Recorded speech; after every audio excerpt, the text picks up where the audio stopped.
Kenalin, aku Oka. Belajar tentang perbankan adalah passionku. Prodi baru yang up to date dengan kebutuhan masa kini. Kenalin, sekolah vokasi UGM banget. Belajar tentang perbankan adalah passionku. Sekarang aku lagi di S1 nih, dengan kebutuhan masa kini. Bisnis punya kampus yang bisa dipakai sesuai kebutuhan. Fasilitas? Jangan ditanya. Sekarang aku lagi di S1 nih. Bisnis punya kampus yang jalanan sekitar SV UGM emang adem banget. Fasilitas jarang aku pinjam sepeda kampus karena di lingkungan UGM memprioritaskan pejalan kaki dan pesepeda. Jalanan sekitar SV UGM emang adem banget. Jarang aku pinjam sepeda. Stasiun sepedanya banyak. Bisa keliling fakultas di UGM. Cara minjemnya pun gampang. Tinggal nunjukin KTM, beres. Hidup sehat bisa dimulai dengan cara yang simple. Kayak aku ini nih, naik sepeda ke kampus. Tinggal nunjukin KTM, beres. Hidup sehat bisa dimulai dengan cara yang simple. Kuliah di sini emang seru banget karena berbasis vokasional. 60% perkuliahan didominasi praktik sesuai bidang yang dipelajari. Laboratorium dan alatnya sesuai kebutuhan. Seru banget. Dosen-dosennya tersertifikasi. Nggak jarang dapat kuliah umum dari berbagai perusahaan. Tentunya laboratorium dan alatnya sesuai kebutuhan. Dosen-dosennya tersertifikasi. Nggak jarang dapat kuliah umum dari berbagai perusahaan. Tentunya yang sudah bermitra dengan SVUGM.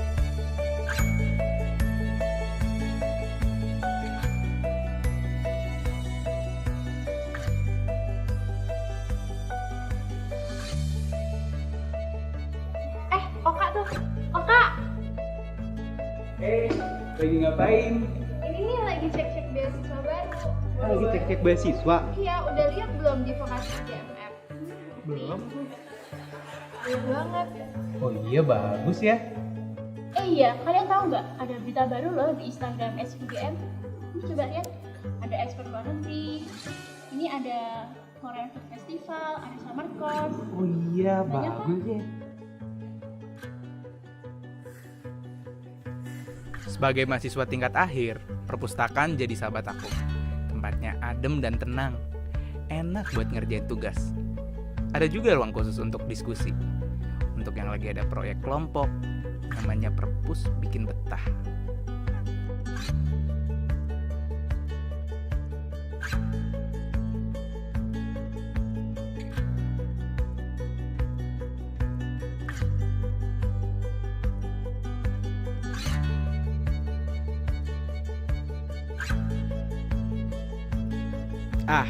Ini VDC, satu dari sedikit pusat karir di UGM. Bagi aku dan mahasiswa sekolah vokasi UGM lainnya, keberadaan VDC sangat mendukung karir kami. Berbagai pelatihan difasilitasi, konsultasi karir dapat kita ikuti. Secara berkala, VDC menyelenggarakan job fair, khususnya bagi lulusan SVUGM. Sebagai syarat kelulusan bagi mahasiswa SVUGM, VDC sangat berjasa sebagai lembaga penyedia info magang serta penyelenggara tes English for Vocational Students atau biasa disingkat TVOX.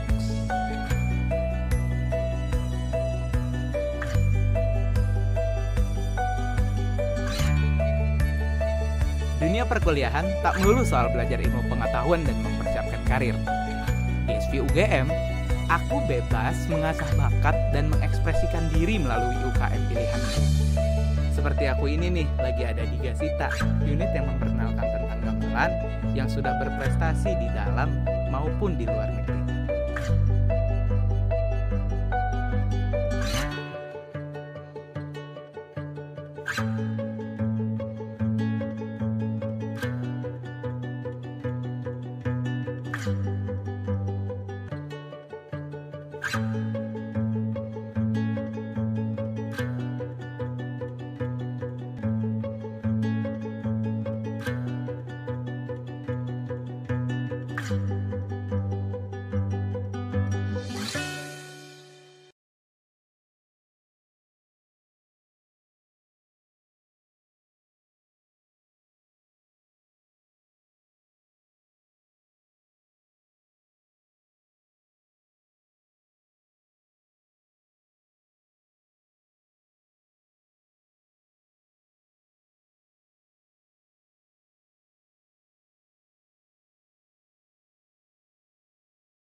Unit bisnis punya kampus yang bisa dipakai sesuai kebutuhan.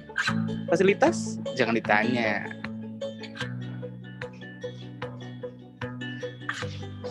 Jalanan sekitar SVUGM emang adem banget. Gak jarang aku pinjam sepeda kampus. Karena di lingkungan UGM memprioritaskan pejalan kaki dan pesepeda.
Halo Mas Leo, bisa didengar suaranya?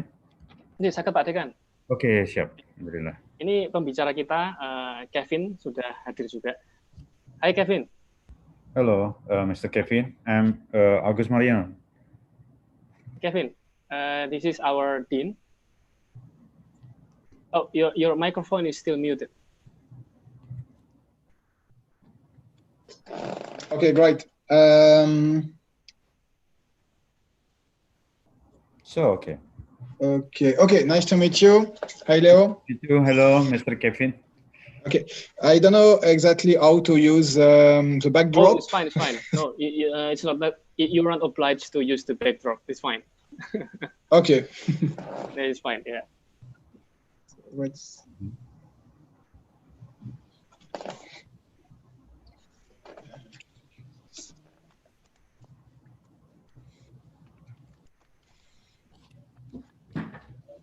Okay. Udah bilang Mbak Ita. Oh.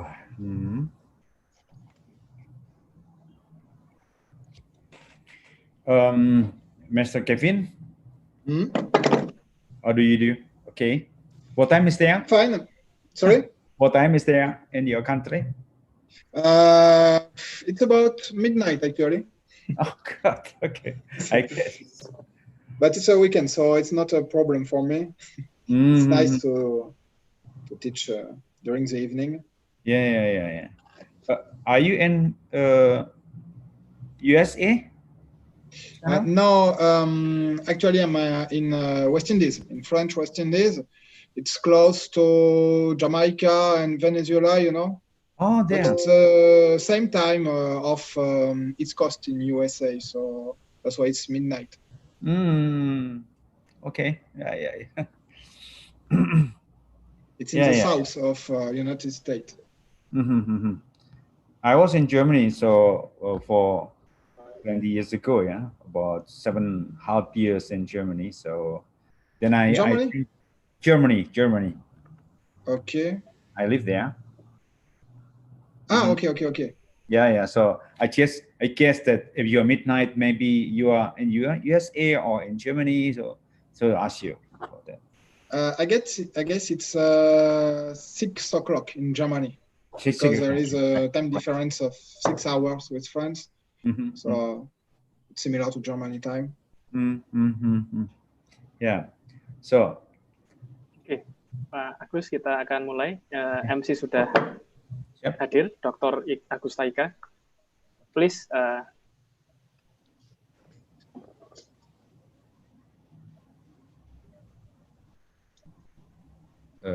MC-nya mana, Pak? Sudah. Selamat siang, Pak Agus. Ya, selamat siang. Saya akan menjadi MC siang ini, Pak Agus. Oke. Suara saya terdengar? Ya, your voice. Baik, saya mulai. Hello and welcome everyone. Thank you for joining us for today's webinar hosted by the Department of Economics and Business, Vocational College, Universitas Gadjah Mada. My name is Agusta Ika Prihanti Nugraheni, and I will be your MC for today's webinar. Here's the agenda for today's webinar. First, opening remarks will be delivered by Dr. Insinyur Agus Mariono, the Dean of Vocational College Universitas Gadjah Mada, and then presentation that will be delivered in 2 sessions with approximately in an hour break in between, and the last is closing. Just a little housekeeping before we get started. Each presenter will be given 45 minutes to present, and after each presentation will be followed by question and answer session for 15 minutes. And your active participation is important throughout the session. So if you have any question during the presentation, please type them into the chat box. We require you to mute your microphone during the presentation, and we will give an attendance link during the session, which you can fill it. And then there will be a lunch break or a break, on 1 hour break between 2 sessions. Today, we are presenting fintech and bank regulation. After we talk about operational risk in banks and banking digitalization in the previous webcast series, we will now talk about financial technology due to the banking digitalization.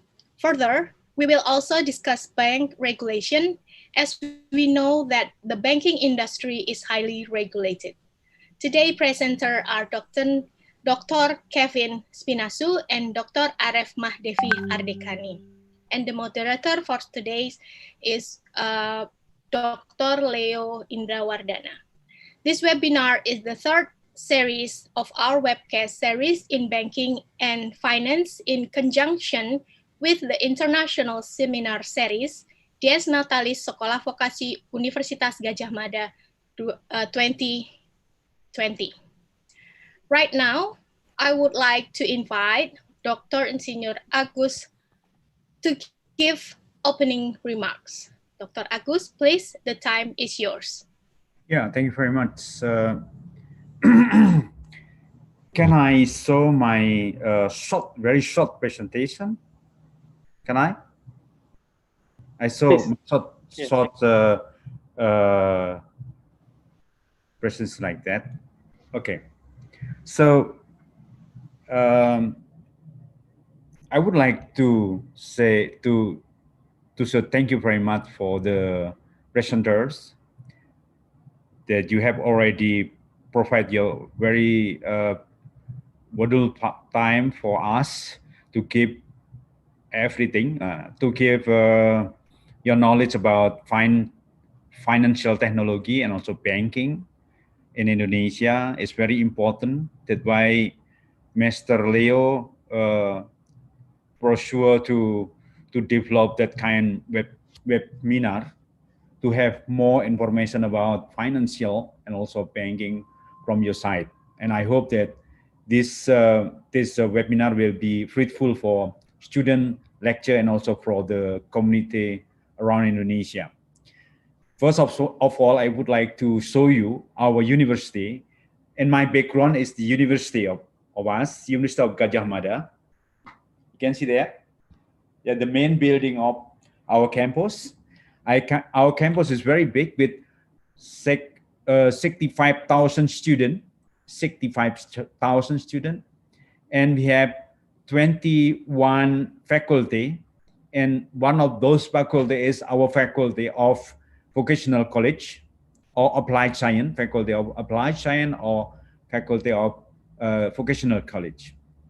We have, in our faculty, we have 4,500 students, 286 lecture, and we have each department. One of the department is the Department of Economical and Business, leading by Mr. Leo. And this is our main building, vocational faculty. And this is the building of the Department of Economic and Business here. And the other building is Department of Civil Engineering. So we have its department. And this is our location where the whole activity of campus taking place. This one here is our campus, interior, something like that. And you will find, if you go here to visit us after pandemic, we will make a kind of workshop or seminar with you here. And in 2021, we will get a new building, very big building. Yeah. We call his TELC, Teaching Industry Learning Center. In this building, we have 7 centers, yeah, for energy, for economic, creative, and so on. And we hope that the Department of Economy and Business will be also enter in every center in this building. This building is close to Gajah Mada University. In the campus, the main campus, Gajah Mada University, we will use this building in 2021. And another building we will get here, we call FRC, Field Research Center, about 1 hour from Gajah Mada University, from our university now. And we would like to use this center for agro industry and also supported by business, economy, and so on. So Department of Economy and Business, I think is very important. It's not only in Department of Economy Business, but in every department that we have in vocational college faculty in Gajah Mada University. So I said to you, we have each department, 30 laboratories, yeah, and 43 programs, course program. Yeah, one is banking and so on. And then we have 4,786 students. We have 286 lectures. In Department of Economy and Business, we have about 70 or 50 lectures there. And we have more than 50,000 alumni because we have already 25 years old, our faculty here. So last one, we would like also to develop interdisciplinary program, and we hope that financial technology and also banking and economic thinking, management, accounting can be help or can be a very important element in every department. So that way, this seminar is very important. It's not only for commercial thing or for people outside the campus, but for the whole department is very important because our another department is lack on understanding about financing, understanding about planning related to finance and so on and so on. So thank you very much again to Department of Economic and Business and also for the participant and expert. I hope that this webinar or seminar can be bring fruitful result, and we will collect the result, and we can send to the government, local government and national government, also to students, to lecture, so that we have new understanding about new development that we have already have in the meantime. Thank you very much again. Wassalamualaikum warahmatullahi wabarakatuh.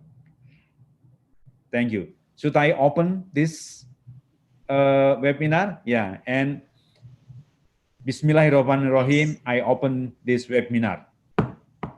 Thank you very much. Okay, thank you, Dr. Agus Mariono. Moving right along, we are going to start our agenda for today, seminar on fintech and bank regulation.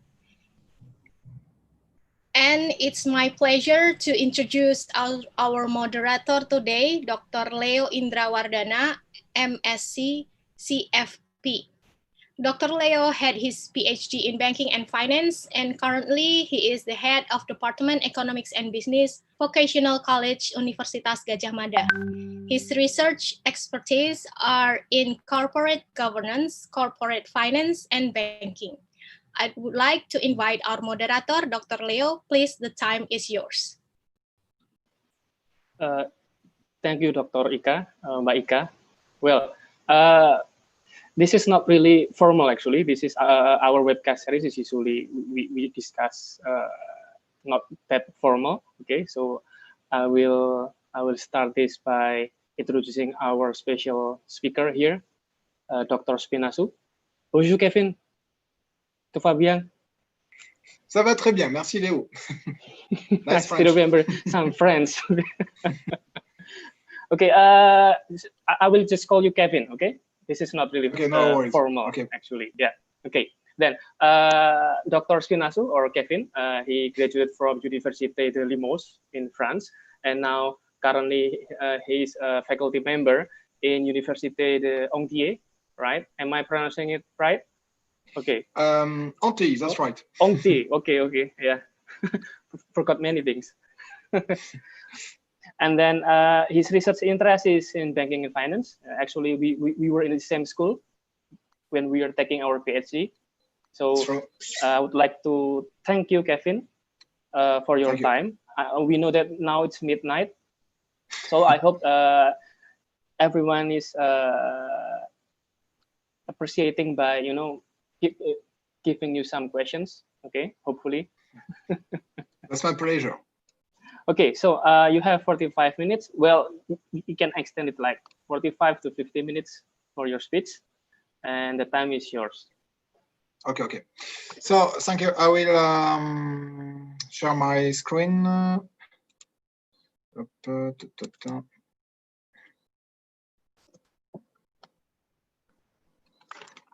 Okay, so it's okay for you? Because I don't see my screen, but I guess it's okay. Yes, we can see that. Yeah. Okay. It will be better like that. Okay. So thank you for the opportunity to present this not a paper, but the slides tonight, because like I said, it's the evening here in Martinique, but it's not a problem. It's a very pleasure for me to give this speech. So like you said, let me just introduce myself. I study banking and finance in Limoges in France. And indeed, I met Leo and Dr. RF in this university when we were PhD students. And 4 years ago, I got this position indeed in the University of French West Indies, University des Antilles in French. So that's why I continue to work on banking and finance. So just okay. So I'm going to present some key issues about the international banking regulation, and I hope you will enjoy it. So as a brief introduction, I would like to talk about the current global banking. You know, today you can work in any large city in the world and find the name of an American bank, a Chinese bank, a French one, and so on. It's because banking business is indeed connected across national borders, and this implies that a foreign bankruptcy can impact your local banking system. So we saw that the collapse of many banks into insolvency between 2007 and 2012, 2013, including the famous failure of Lehman Brothers in 2008, was a reminder of the vulnerability of this institution. So we need a strong regulation, a strong mechanism to reassure that people have money in the safe system. So even the banking industry, recognize that banks need a strong regulation because it's in their own best interest. And that's why policymakers are looking for appropriate framework, improving the safety and soundness of the global banking system. And banking regulation, once again, is not just national affairs, because banking is international, as I said. So I guess you have certainly heard about the Basel Committee, which is based in Switzerland, close to France and Germany. And in a nutshell, it's the most important group of regulators. So the Basel framework is currently applied in many jurisdictions, many countries.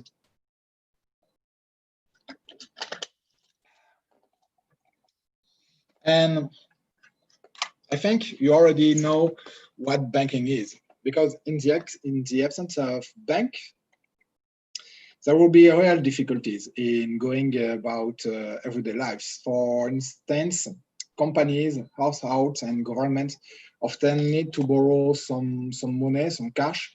And on the other hand, if you have accumulated a lot of savings, sum of money, you probably won't keep it hidden under your bed or around your house. So banks help with the flow of money between borrowers and savers, between borrowers and primary investors. But there is a lot of market inefficiency. For instance, the household sectors is often in financial surplus, and as it contains the savers of society, because they become providers of funds used for investments, they are primary investors. And these investors seek high liquidity and low risk, but lending directly to a firm, to a company, is not a high liquidity risk. It's not a high liquidity. It's a risk. It's not a low risk investment. So that's why bank exists, right? And information asymmetry or opacity is another market inefficiency. And if you are an average depositors, you don't have access to the same information. You suffer from lack of expertise because you don't have access to the same data sources, and consequently, you are not able to select borrowers and monitor them. And savers, primary investors, do not have too much time to spend examining every potential borrowers. So while banks benefit from, on the other hand, lower information costs. So moreover, banks are able to lend money across a large number of borrowers and thereby reduce overall risk. So depositors are not able to do this. And that's why some banks may decide to specialize in specific activities. So this is different aspects of banking, different types of banking. And the simplest one is retail banking. Retail banks take small deposits from the public and lend to households or small companies, small businesses. But it's basically high volumes and low value business, low value transaction. And this simple type of banking contrasts with investment banking and corporate banking, which is represented by wholesale banking. Because this type of banking with large companies is a low volume, but each transaction is for high value. With a large firm, large transactions, commission-based income. So there exists a type of banking providing a few full ranges banking. I mean, investment banking, commercial banking, retail banking, and it's called universal banking. So I guess you already know what universal banks are. But now the trend is towards the creation of increasing numbers of universal banks across countries due to several major. For example, JP Morgan was a retail bank, and Chase Manhattan was an investment bank. And now JP Morgan Chase is considered to be a universal bank, an American universal bank. And similarly, maybe you heard about BNP Paribas, which is a French bank.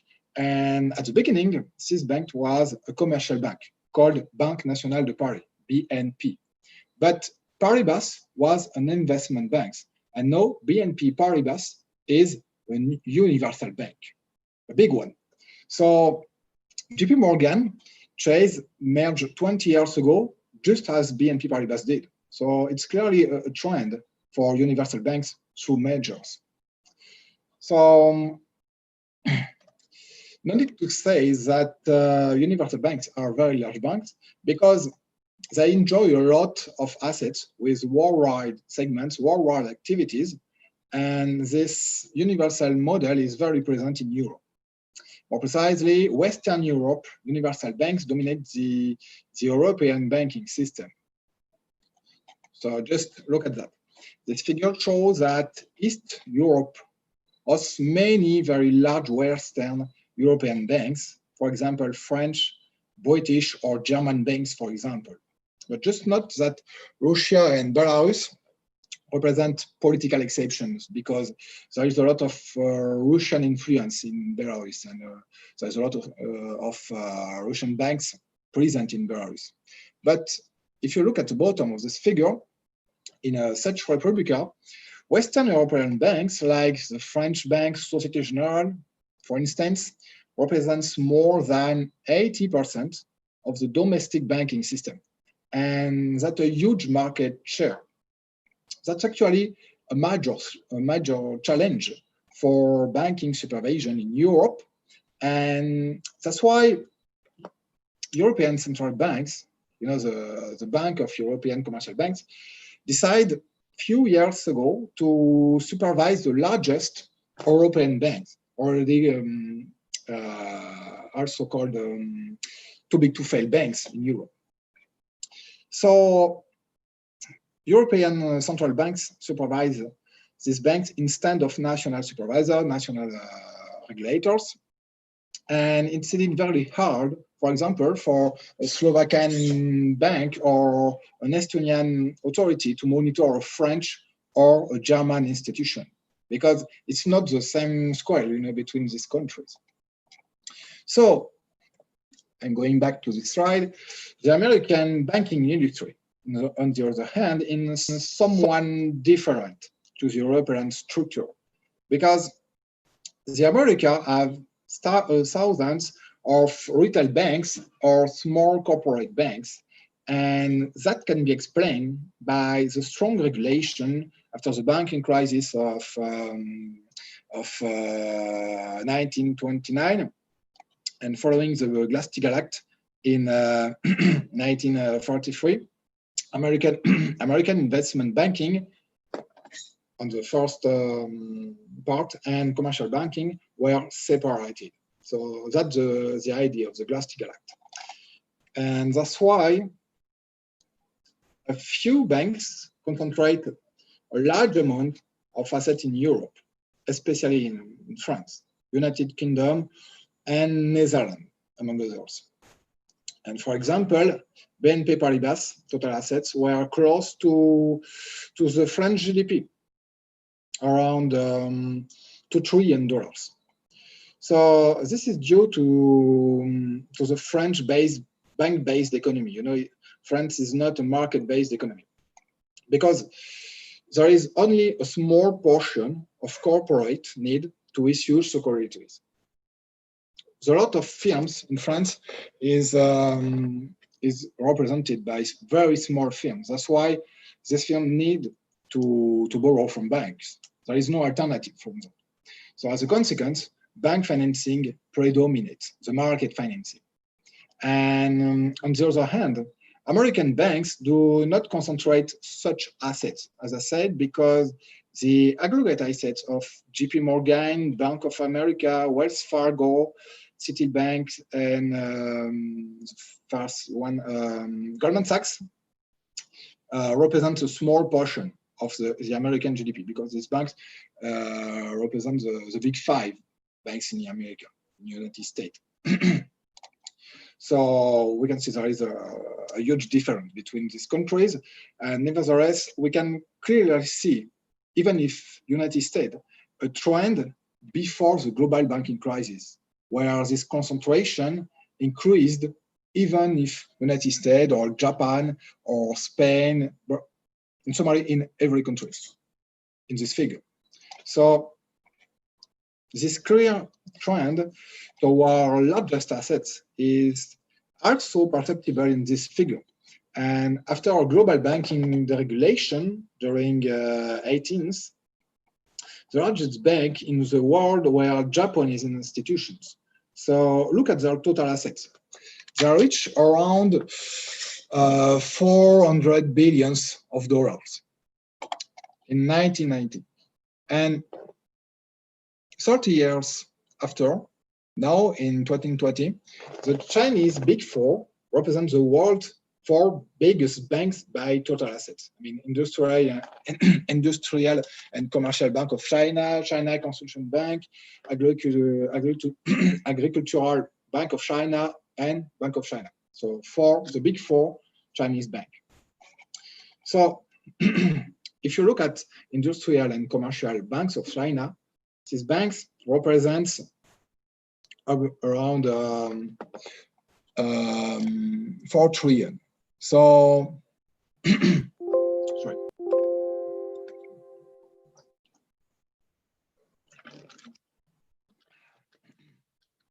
So look at the biggest bank in the world now in 2020. You can see that this bank has total assets 10 times bigger than the Dai-ichi Kanyo Bank, which was the biggest bank in the world 30 years ago. So note that 60 banks, around 60 banks, are no larger than the largest bank in 1990, which was, as I say, Dai-ichi Kanyo Bank. So in summary, banks are clearly racing for size. They seek to reach the biggest size because there is a lot of advantage to be a big bank, to be a too big to fail bank. And this Chinese supremacy is pretty recent because 10 years ago, European banks like Royal Bank of Scotland, UBS, Dutch Bank, and even Barclays, a British one, were the biggest in the world, but they shrunk dramatically after the global banking crisis. And basically, China's Big Four bank dominates the top of the ranking since the European debt crisis, following the Greek issues. So largest US banks seem to be better resisting this crisis than the European ones, because many of them acquired their rivals during the crisis. So that's why JP Morgan Chase, Bank of America, Wells Fargo, and so on are still between this range, are still in the top 10 world biggest bank. And here is another figure showing that fact. Over half of the top 100 banks have their headquarters in China or Europe. Because if you make a calculation of this figure, you can see that in Europe, there is about 30 big banks and 18 in China. So that's more than 50 in the top 100 banks.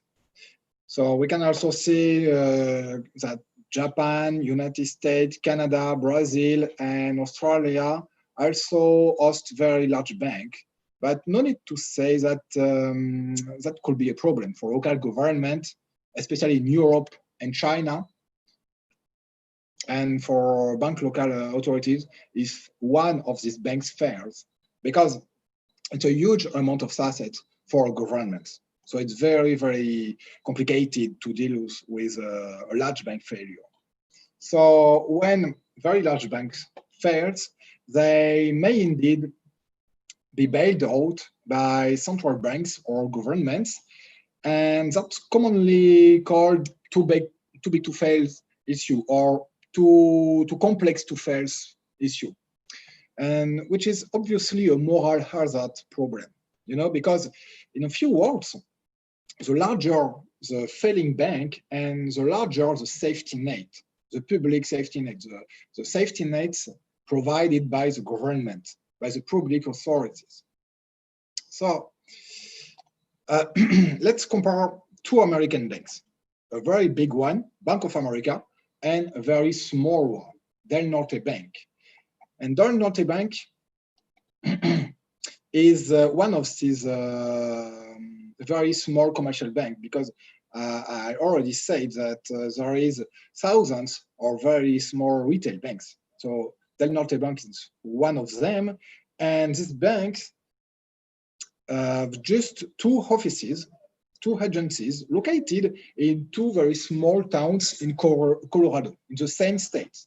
And on the other hand, Bank of America is a famous worldwide bank, not only an American bank, but a worldwide bank. And these banks have thousands of employees in more than 4,000 agencies in the world. So as Del Norte banks collect a small amount of deposits with low borrowings transactions, it is very unlikely that regulators will save these banks in the event of failure. Because contrarily, the mere fear of a recession following a large bank collapse, like a potential Bank of America failure, will increase the regulators' incentives to save Bank of America, America, instead of Del Norte Bank, because Del Norte Bank is a too small bank to be saved, because there is a lot of moral hazard between this situation. That's why Bank of America has a better stake, a better chance to be saved in the event of a next banking crisis. So this is encouraging bad behavior for every large banks, and that's why the regulators frequently face a difficult situation. For example, during the global financial crisis, American authorities saved Bear Stearns, another American bank, because they saw, the American authorities, the American regulators saw as necessary to step in and stop the Bear Stearns failure from collapsing the system. And they did not do it again when Lehman Brothers were in difficulties. So Lehman Brothers failed down, and it was the beginning of the global banking system, also called the subprime crisis. So here, this is pose a very important systemic risk and an important systemic problem through this moral hazard issue. And the financial distress of this bank, the financial distress of this bank has altered the ability of many other banks to meet some of their obligation, leading to the wide global banking crisis in 2008. So for a bank to be considered systemic, it must have the potential to destabilize the banking system if it were to fail. And in other words, being classified as systemic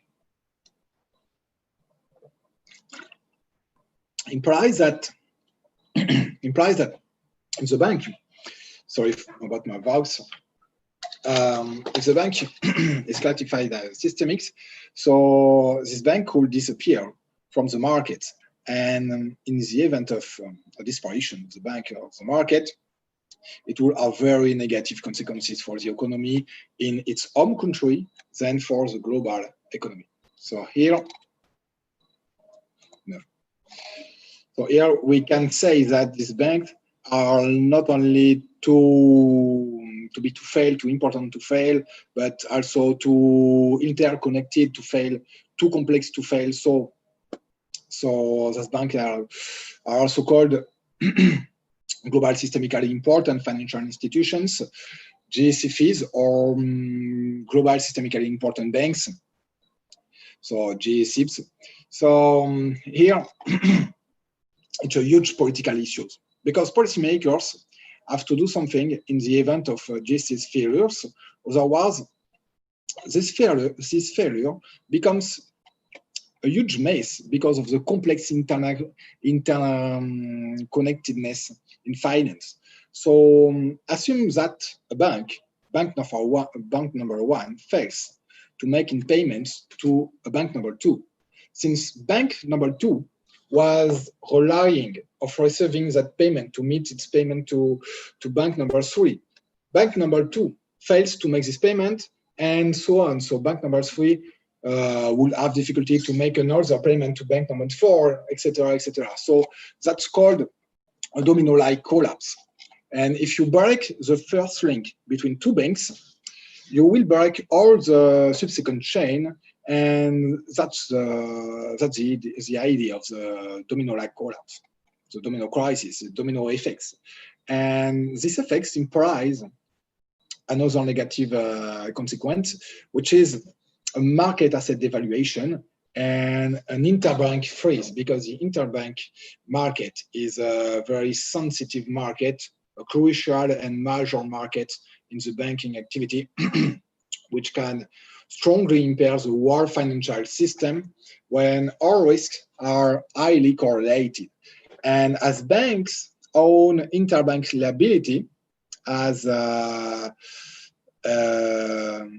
for example, if a very large bank failed, other banks have to bear losses. And if another bank fails because of that, other banks bear further losses and so on. And it can ruin the entire system because of that, because banks have to sell a massive amount of assets when there is such a connection, of interconnectedness between large banks, between GSIFs. But here, banks are not passive when a domino-like collapse happens, because they react in anticipation of defaults of other banks, or they react in anticipation of changes in asset price, because banks have a lot of assets, a lot of credits in a lot of loans, in a loans portfolio, and much securities in their securities portfolio. So consequently, if a lot of banks sells massive amount of assets, that would lead to assets price spiral. So suppose that a bank suffers losses, it then has to react, and this bank will reduce its assets to maintain a relatively prudent capital to asset ratio, capital to loans ratio. And so this bank tries to reduce its loan portfolio and sell assets, as I said, at the same time, just to meet a certain prudent ratio between capital and assets. So it will depress the price of this asset because of the sale, and possibly even leading to a situation where other banks will sell their assets at a loss because of fall in the demand of an asset widely held by banks leads to a reduction of the price of these assets, right? So this is a negative side effect of bank losses, because banks have to sell a lot of assets. So it provokes a decrease of the asset price. So since banks operate with an important leverage, which means a relative low capital to asset ratio, the impact of losses may lead to massive sales And here, because losses are firstly absorbing by capital, we can say that there is another negative side effect. Because keep in mind that before the global banking crisis, UBS, which is a Swiss bank, operated on leverage with about 60 times capital, over 50 times. But over 50 times, it's a figure for Dutch bank, but for UBS, the Swiss one, it's about 60 times capital. So it's a very, very impressive leverage, a very big leverage. And so in the UBS situation, every dollar of losses leads to a reduction of the overall asset prices or asset portfolio, by $60, following the relationship between $1 of losses and the leverage ratio times losses. So that's why here, when UBS bear losses, there was a huge problem because UBS consequently has to sell $60 of assets, 60 times the losses.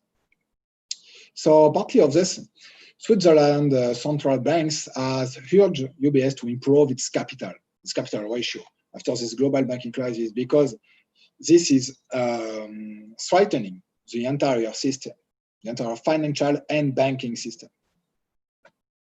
So this phenomenon is clearly a negative externality driven by the banking activity. And that's a rationale for banking regulation, because besides a too low capital to asset ratio implies a high probability of insolvency, while a large share of bank debts consists of collect deposits. So bank debt holders have to be protected against its potential insolvency by capital requirements. And bank prefer debt, even if they hold positive amount of capital, and unregulated banks tend to hold socially suboptimal amount of capital, because large banks lack the incentive to account for the international consequence of their potential insolvency. So bank failed, and large bank failed to consider negative externalities and cost of a general loss of confidence in the banking system and of the reduction of credit due to a banking crisis, which can slow economic growth and lead to reduced economic output. So that's why banking regulation is justified, because of market failures that result from bank preference for high leverage.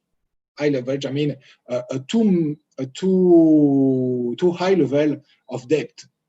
And moreover, the global financial crisis highlighted the funding liquidity issues and the bad liquidity management of many banks, as Northern Rock, for example. So the Basel Committee published a set of requirements following the global banking crisis. The first publication was in 2010, and this is because the prior regulatory framework, which was called Basel II, was rapidly overtaken by events, by the global financial crisis. And Basel II simply didn't work, because Basel II included several risk-weighted capital requirements. But this framework wasn't a success because banks were able to use their own valuation and risk model to influence the regulatory bank capital level. So this led to overestimation of the quality of the loan portfolio and consequently to a too small portion of capital.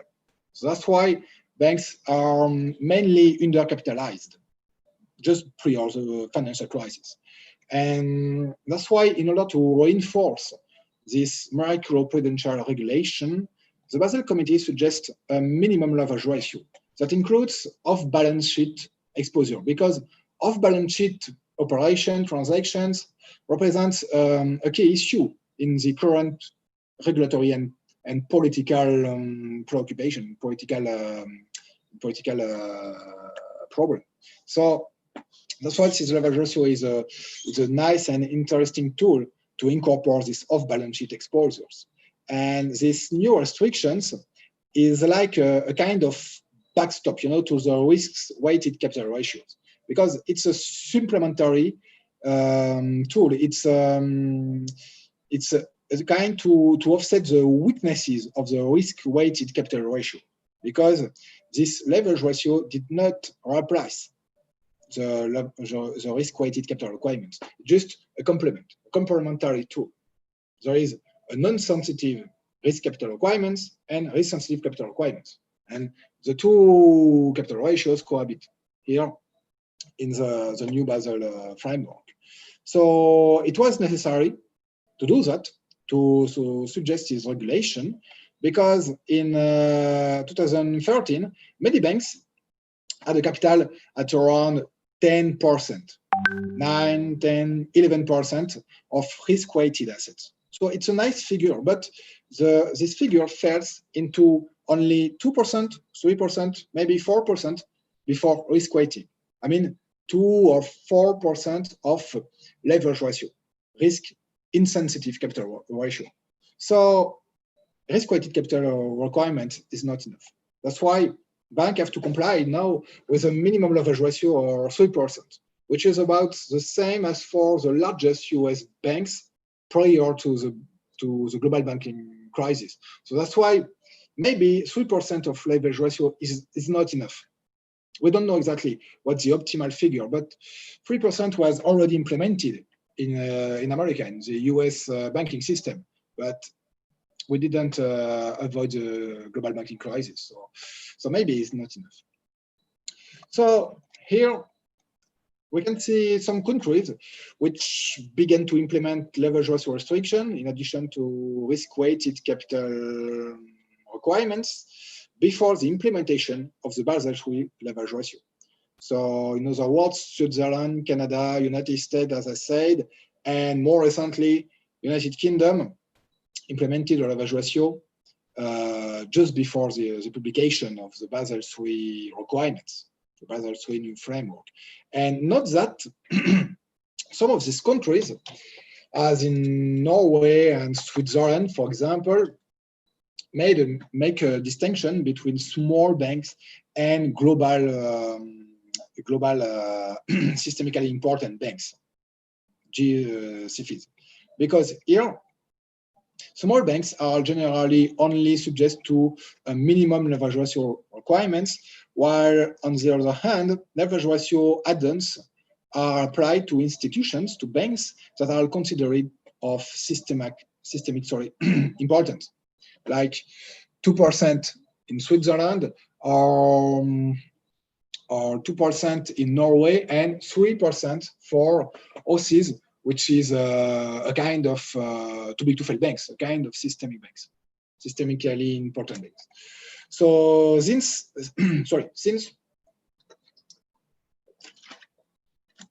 a failure of a systemic bank would trigger a financial global crisis, financial turbulence, this too big to fail bank have to hold a stronger level of capital. So there is a distinction before Basel III.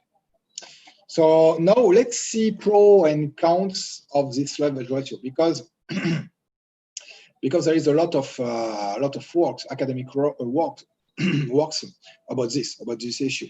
And one could argue that leverage ratio requirements will help in containing excessive leverage buildup in the banking system, and they also had further safeguards against banks gaming the risk-based requirements.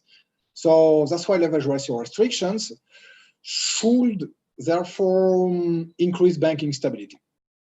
Many papers say that. But however, opponents argue that it may also create perverse incentives for banks to select higher risk, higher risk assets, and decrease traditional banking. So when I was a PhD student, I wrote theoretical papers about that, and this paper shows that the implementation of leverage ratio restrictions has an ambiguous result, an ambiguous effect on banking stability.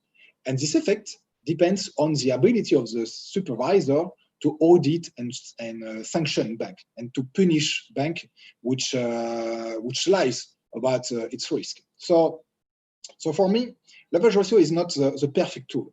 It's a necessary tool, but it's not enough to improve the banking stability. And leverage ratio restrictions prove a useful complement to risk-weighted capital ratio by increasing banking stability, maybe in countries with lower supervisory regime, because this could create perverse incentives for safe banks to want to operate in higher segments or to seek higher return via risky assets in countries with stronger regulatory regime, stronger supervisory regime. And also when I was a PhD student with my PhD supervisors, I wrote another paper on this topic, an empirical study. And this paper says that central regulators prefer a leverage ratio to risk-weighted capital ratios if the cost of discovering banks' risk is too high. I mean, when the financial opacity is too strong, is too high. And in other words, a leverage ratio combined to risk-weighted capital requirements is efficient when this opacity cannot be what's the word in English? Cannot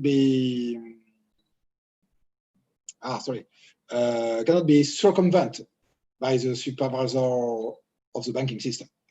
So it's not a perfect situation with this leverage ratio.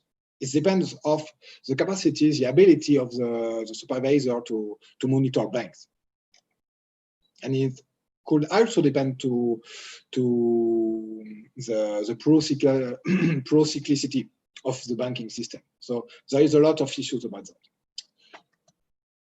So as also highlighted by the global crisis in 2008, liquidity risk arise because there is a tendency, for banks to finance long-term needs with short-term funding.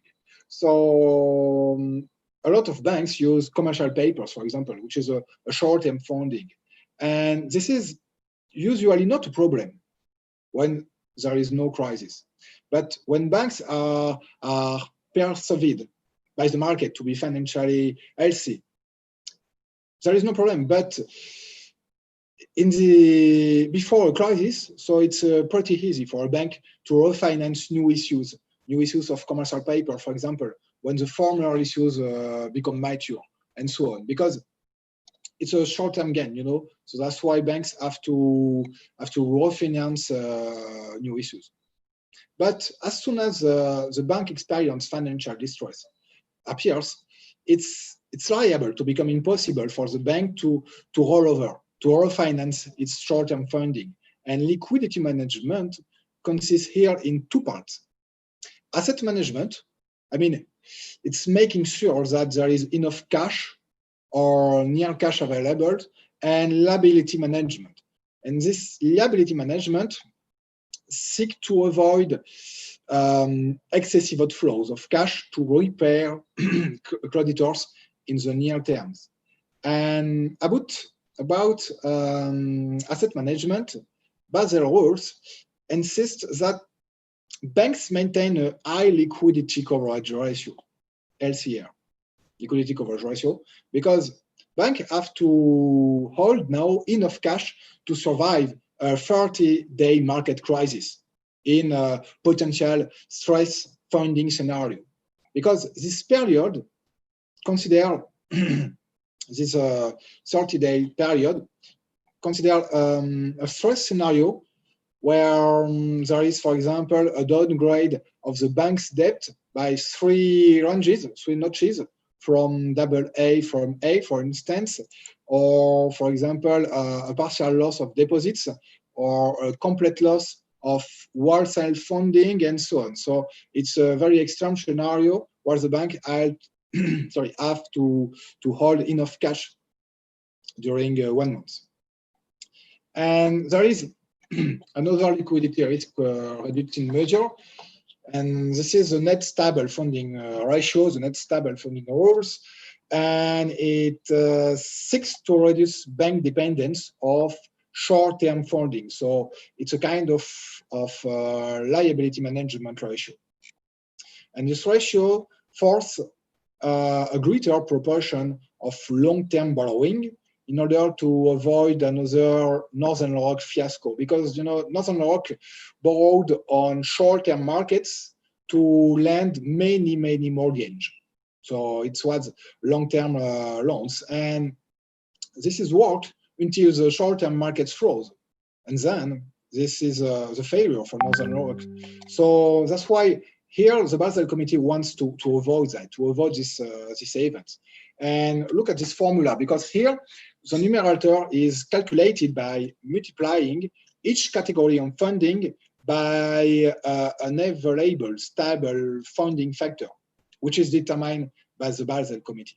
And on the other hand, the denominator is calculated from the assets and, once again, off-balance sheets items requiring fundings.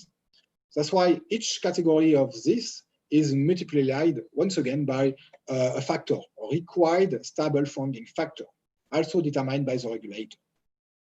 So as I said, it's a liquidity ratio for the liability side, the liability management. And here, this is other requirements, capital requirements, because now the current direction of the Basel Committee is more focused on macroprudential regulation than previously. Because Basel II didn't take into account this macroprudential regulation. It was just a macroprudential regulation with some risk-weighted requirements, basically, but not a macroprudential requirement. And here, the Basel Committee tries to reduce systemic risk, rather than assuming that a sound system can be built by focusing only on supervising individual banks. Because the issue about individual banks is not enough. So that's why one aspect of this microprudential regulation is to prevent bubbles. You know, bubbles are building the financial system. There is a lot of bubbles. It's dependent of the cycle, based sometimes on irrational optimism about the increasing value of a group of assets, for example. So that's why there is an extra capital requirement for boom times called counter-cyclical buffer, counter-cyclical capital requirement, and such a regulation seek to improve the resilience of banks because it provides protection for the cyclicality of bank earnings, because the banking sector is a pro-cyclical sector.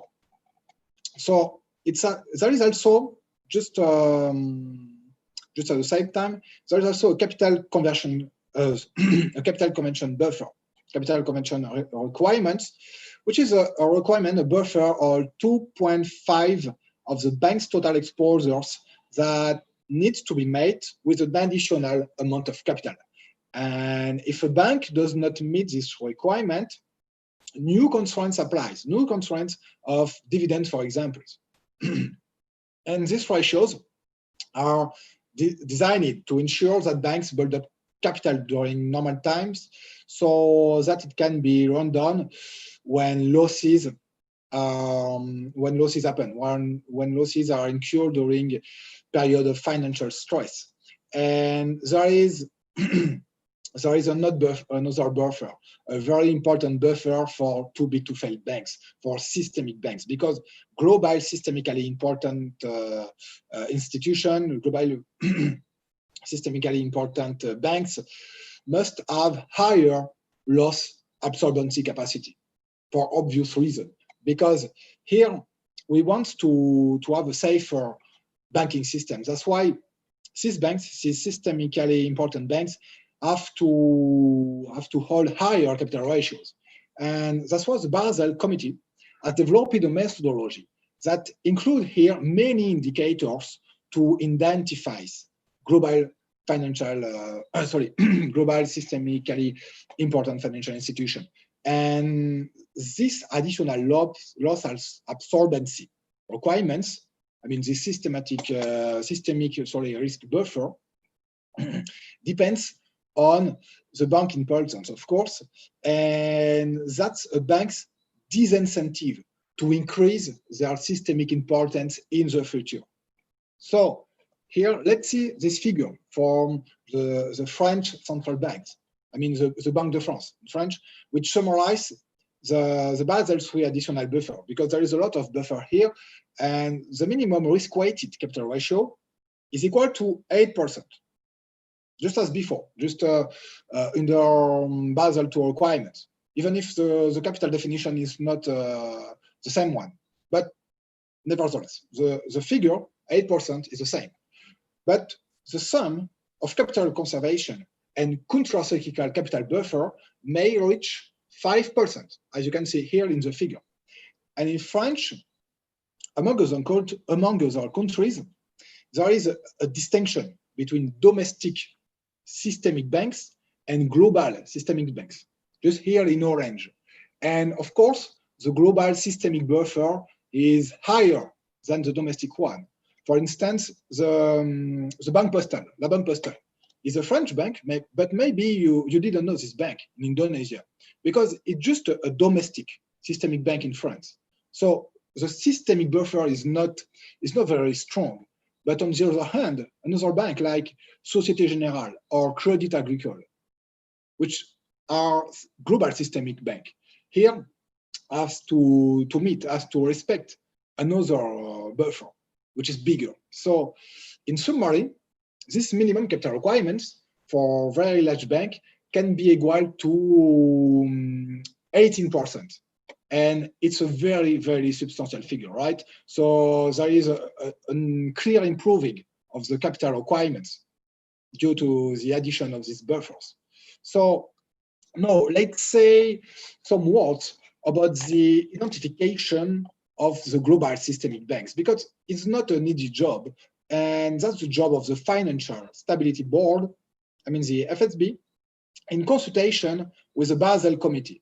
And the FSB published a list of GCFs, a list of systemic banks, and the FSB called that GSIBs, so Global Systemic Important Banks. So here, there is a distinction for the FSB between large banks and large insurance companies. That's why we have to make the distinction between GSIBs and insurance companies. But this list is updated annually, each November, leading to a set of policy measures, specific policy measures to address the systemic and moral hazard risk associated with systemically important banks. And this list of banks is divided into buckets, which correspond to required, severe, or laxer level of additional capital, in accordance, of course, with the international standards, the Basel Committee's international standards. And this capital buffer for GCFs is identified in November. So here, each bank in a FSB list has to meet new capital requirements, which will apply from January 14 months later. So, for example, next month, the future list of the FSB will include capital buffers, which will apply in January 2021. So here, there is a screenshot of the current FSB list. And look at the top. There is no banks in the highest bucket, which is the highest potential degree of systemic importance, and the bucket number 5. And just below, there is a bank, only one. But look at the bank. It's not a Japanese bank, a Chinese bank, while we already saw that Chinese banks are the biggest bank in the world by total assets. No, it's JP Morgan Banks, which is an American one. So here, Japanese, sorry, I'm pretty tired, I guess. Here we can see that it's an American bank, which is the more systemic bank in the world right now. And look at the bucket number 3. There is no Chinese bank here, again, because Citigroup is also an American bank, And HSBC is a British institution. So that's because banks have not a very large global interconnectedness. So it's not a huge danger for the global financial system. Because these banks are obviously, Chinese banks are obviously systemic banks, but not enough to be in the bucket number 4 or bucket number 3.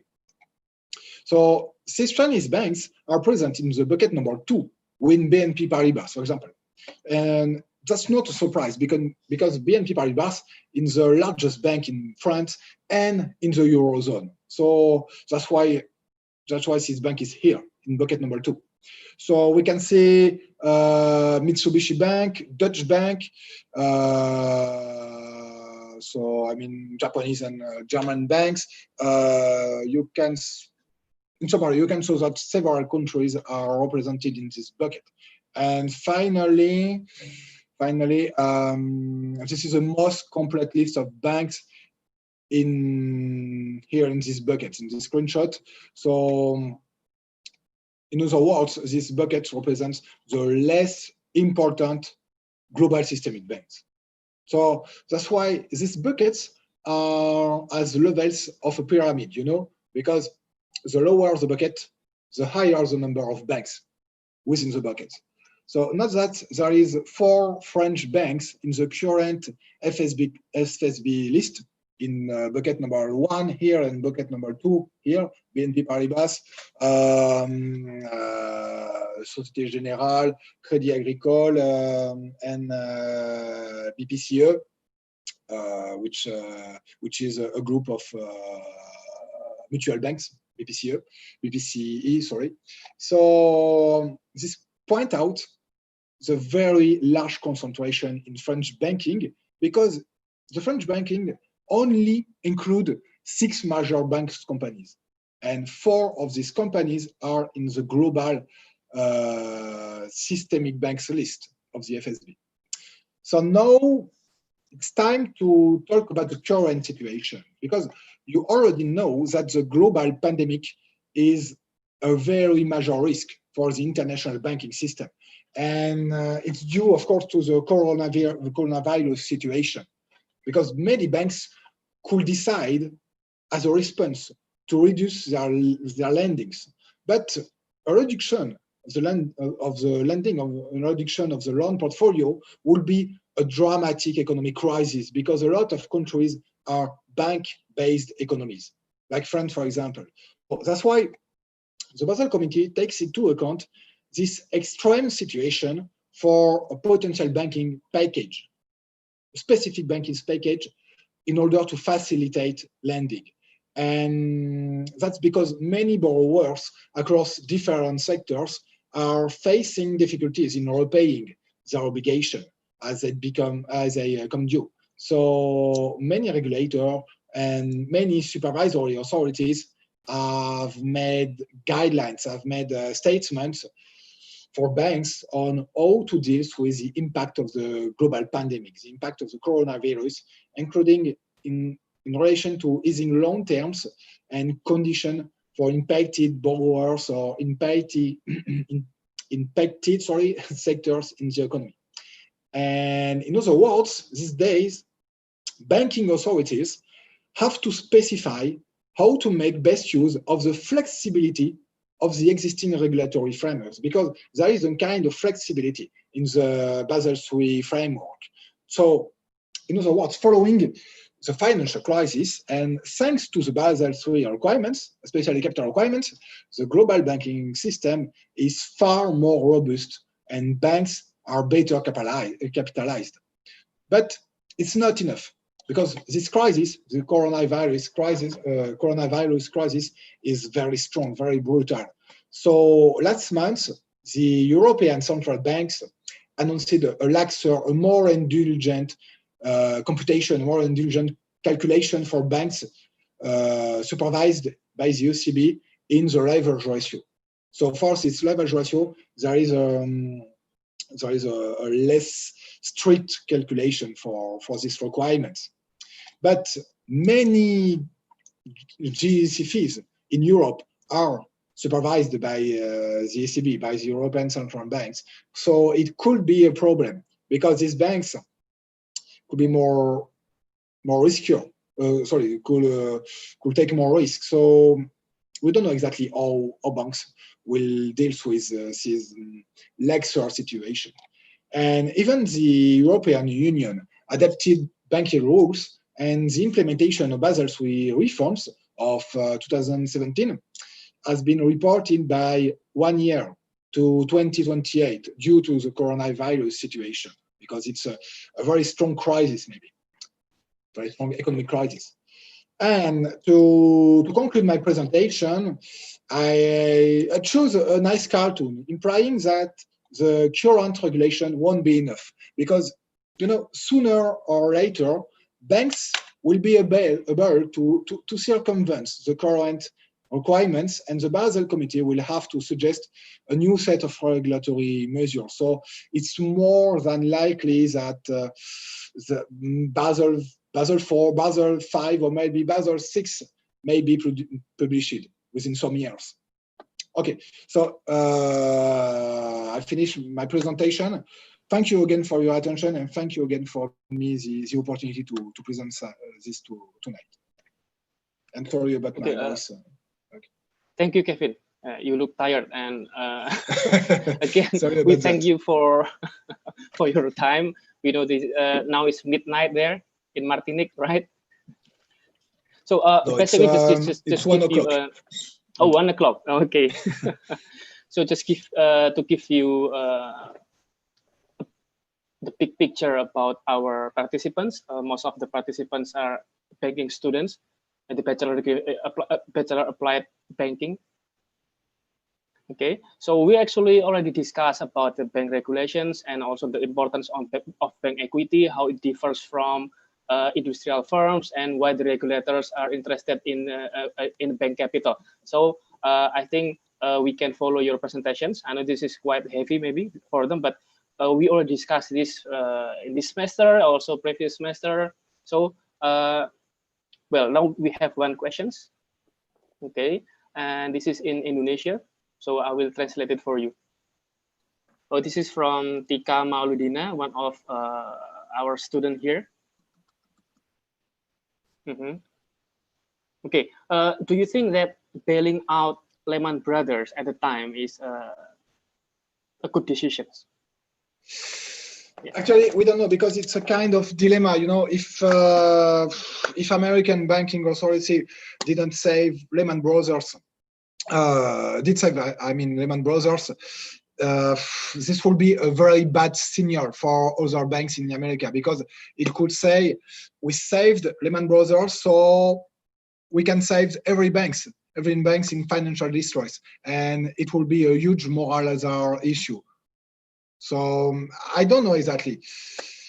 Maybe American overestimated the systemic risk of Lehman Brothers. We don't know exactly, because Lehman Brothers failed a Monday, and there is a weekend just before the failure of Lehman Brothers, American authorities seek hardly to save Lehman Brothers. So I don't know exactly if it's a strong decision of the American authority to let Lehman Brothers down. Maybe it's just a panic decision. I don't know exactly, but just be sure, if Americans saved Lehman Brothers, there will be a huge moral hazard issue in America, and maybe the global banking crisis will be exploited in 2010, 2011, but I'm not sure. I don't know exactly. It's a very different scenario. So, but I think it's not a very bad decision, because if it wasn't Lehman Brothers, maybe it could be JP Morgan or another systemic bank which will fail. So now it's impossible to say. But I think it's not a good decision, but it's not a bad one too. Okay, yeah. This is always, a tricky question. If you remember, Kevin, when we were in Bob de Young's class. But We always yeah, ask these yeah. questions. You remember that, right? It's about whether or not to bail out big banks, right? It's always tricky. Yeah, I remember. And yeah. And maybe, you know, I think you're right. It's difficult to answer this. We have to imagine it. Maybe if there is trade-off between saving the economy or the moral hazard in the future, right? Exactly. But now, 10 years after, we are in 2020. The crisis is not because of the moral hazard by the bankers, at least. So you know it's difficult to answer. Okay, so we have second questions, and this is in English actually. So this is from our student also, he's PhD student here. Okay. Again, I will read it for you. The health crisis created extra pressure for financial firms to ensure that they remain compliant to regulations. What an action should be done to keep them in line and also to save them from potential crisis? Can you say it again, because I didn't listen well? Okay, the health crisis created extra pressure. I mean, the COVID-19 crisis, today's crisis, is created extra pressure for financial firms to ensure that they remain compliant to regulations. What an action should be done to keep them in line and also to save them from potential crisis? I think that the decision of the banking authority, especially in Europe, is a good one, because it's a good time to postpone the implementation of Basel III. But we don't have to forget Basel III, because it's a good package. It's a good framework. That's why we have to implement that, even if it could be seen as a severe, as a tight regulation. But you know, if Basel III didn't exist, this coronavirus crisis, will be more dangerous for the banking system, because now, thanks to the Basel III capital and liquidity requirements, banks are more solid, are more able to fight the coronavirus crisis. So that's why I think that we just have to choose to postpone the implementation of Basel III, but we don't have to be laxer. We don't have to forget this new requirements, because it's very, very important to implement these requirements on banks, because it's an international issue. So we just have to make a break in the implementation of Basel III. Just that, to my opinion. Okay. We have the third question here from Siti. This is our undergraduate student, and she thanks you for your presentation, and then she wants to ask about bank competition actually. So, what do you think about bank competition in a certain country? Is it good for small bank in that country? The bank competition. You mean bank competition? Yes. I don't know, because you know, in Europe, there is a debate about that, because a lot of European banks say to European authority, we have a huge competition with American banks, so we need a laxer regulation, a laxer requirements, because on the other side of the Atlantic Ocean, American banks benefit from less severe regulation. So this competition is an argument for European banks to reduce the degree of severity of the capital requirements, for example, and there is a huge lobbying about that, about this competition between American banks and European banks. So it becomes an argument for European banks. So to my mind, it's not a good thing to have too much competition between large hubs of banking systems, because it could be an argument for laxer regulation. Because you know, just before Basel I, some national regulators want to how to say that, want to improve the condition of the national banks' activities in order to improve the market shares of these national banks. So, to my mind, there is a very very negative side effect of the banking of the international banking competitions regarding to the implementation of capital requirements or regulatory requirements. Okay, then, thank you. Well, I would like to add some point to your answer actually, because maybe I can put it into Indonesian context. And I agree with you, Kevin, that bank competition is still a hot debate for academicians, especially in banking, right? We have two hypotheses: the competition stability and competition fragility. Even though some empirical research, especially in Asian countries, have shown that they support the competition fragility hypothesis. But in fact, in Indonesia, if we look deeper, it's not that simple actually, because as you said about the competitions between big banks is not good.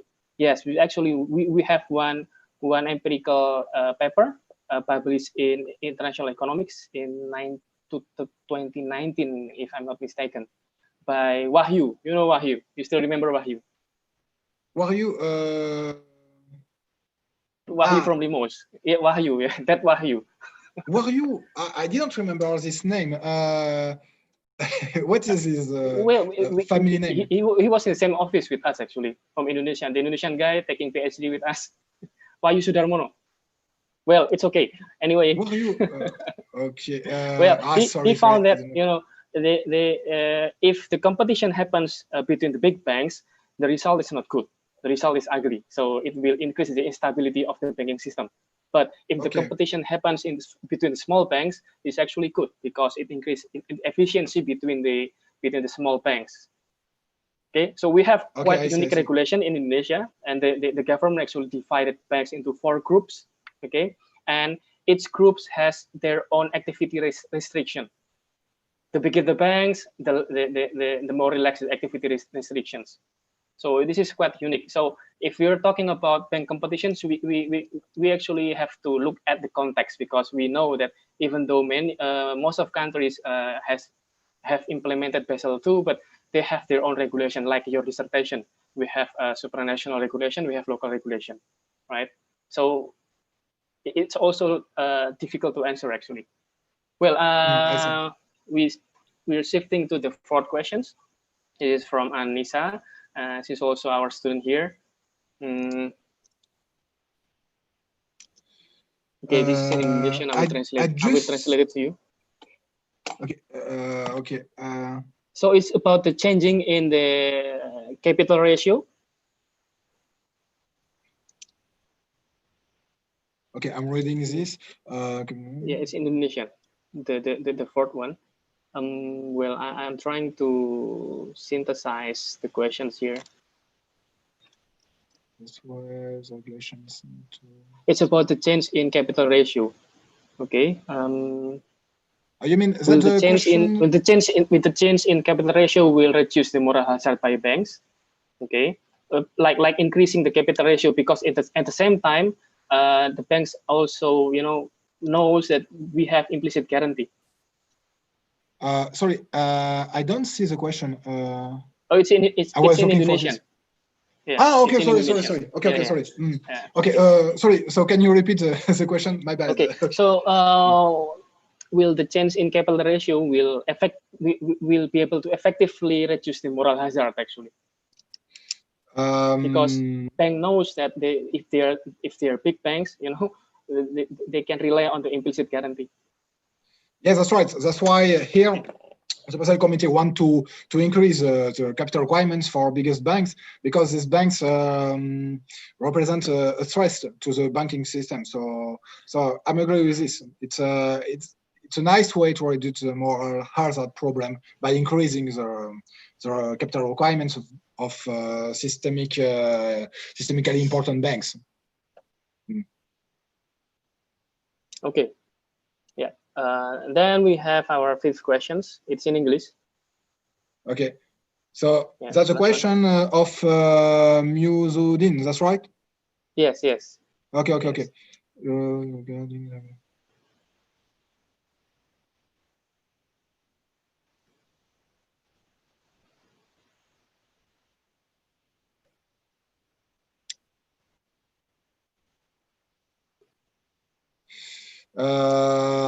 I'm not sure to understand the term regulatory non-conformities for stability.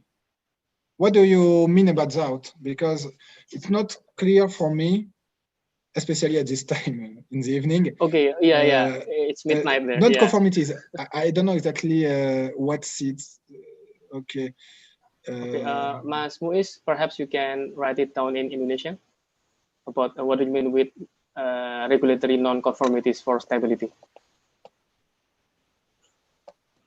Hello? Yes, please. You can, Okay, or you Mas can Leo. say it by yourself. Yes. Some hypotheses find the regulation better for stability, and in the other hand, regulatory make fragility in banking. For example, I see. Okay. capital in the capital requirement, Dr. Leo. Okay, thank you, Mas Muiz. Kevin, did you get the questions? It's about the regulations on capital. There's two hypotheses here. The first one, it's more regulate. If you regulate more about bank capital, it will lead to bank instability. That's the one. Yes, but I don't understand the hypothesis, because I don't see exactly how to. Oh, okay, I see. It's maybe it's about the implementation of leverage ratio, right? Because I wrote a paper about that, but it's not the only one, because some scholars find a similar result. If you implement a leverage ratio, I mean risk-insensitive capital requirements, you could increase the incentive for safer banks to choose more riskier segments, because here, if you continue to opt for safe investments with a leverage ratio or restriction, it's not very clever, because even if you are not very risky, you have to hold a minimum capital requirement. So that's why maybe it could increase the banking instability by implementing this kind of leverage ratio. But yeah, I don't know exactly if now, due to the current context, I don't know exactly if leverage ratio is really increasing the banking instability. But theoretically, it could happen, because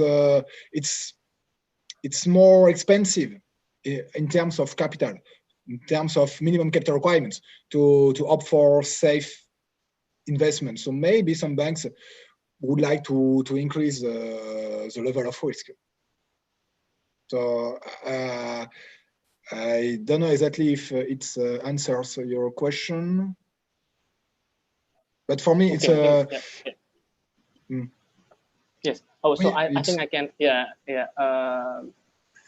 Theoretically, yes, because we have two theories here for bank capital. If we increase the capital requirement, first we can say that the bank will increase their risk taking because of the capital buffer is enough. They think that the capital buffer is enough, so they can take no risk. This is the capital buffer hypothesis of bank capital. And the second one is the moral hazard hypothesis. So if the capital requirement is increased by the regulator, so then they will think, they will think for the second time to take risk, because they have more stake at their hands, right? So, but both are theoretically, and I think again this is a very contextual, case by case. From one country to another country, we will have different empirical results. Unfortunately, I don't really know about this literature, so perhaps the literature exists. The papers that showing the capital buffer hypothesis. At the same time, we might there may exist also a country that shows or supports the moral hazard hypothesis. So it can be two results here, yes. But myself, I don't have any idea which one is, which one is more relevant, especially for Indonesian context. Maybe we need to have empirical study about this. Yeah, it could be a very interesting topic, but I will read this recent literature about capital buffers and the potential increase of bank risk-taking. Okay, now it's 12:30. I think this is the last. Oh, we have still one question actually. Okay. The last one. Your opinion about the impact or relation of financial technology company to the existing bank. Okay, it will replace the bank or enhance the banking performance or synergy with them. Is the relation substitutive or complementary? It is about the financial technology companies. Will it, Okay, to be honest, I have to say that I'm not an expert on financial technology, but here in France, there is not a lot of concurrence of competition between new technology and traditional banks, because a lot of what's the term in English? In French, we call that neobank, online bank. I guess it's maybe the topic of the question. In France, so many of these new kind of banking, I mean, bank online, which is the literal translation of the French term for that. These banks are owned by a traditional bank, because, for example, we have this kind of technology for a bank called Boursorama, and this bank, Boursorama, is a French bank, is a part of Société Générale, which is a very huge bank.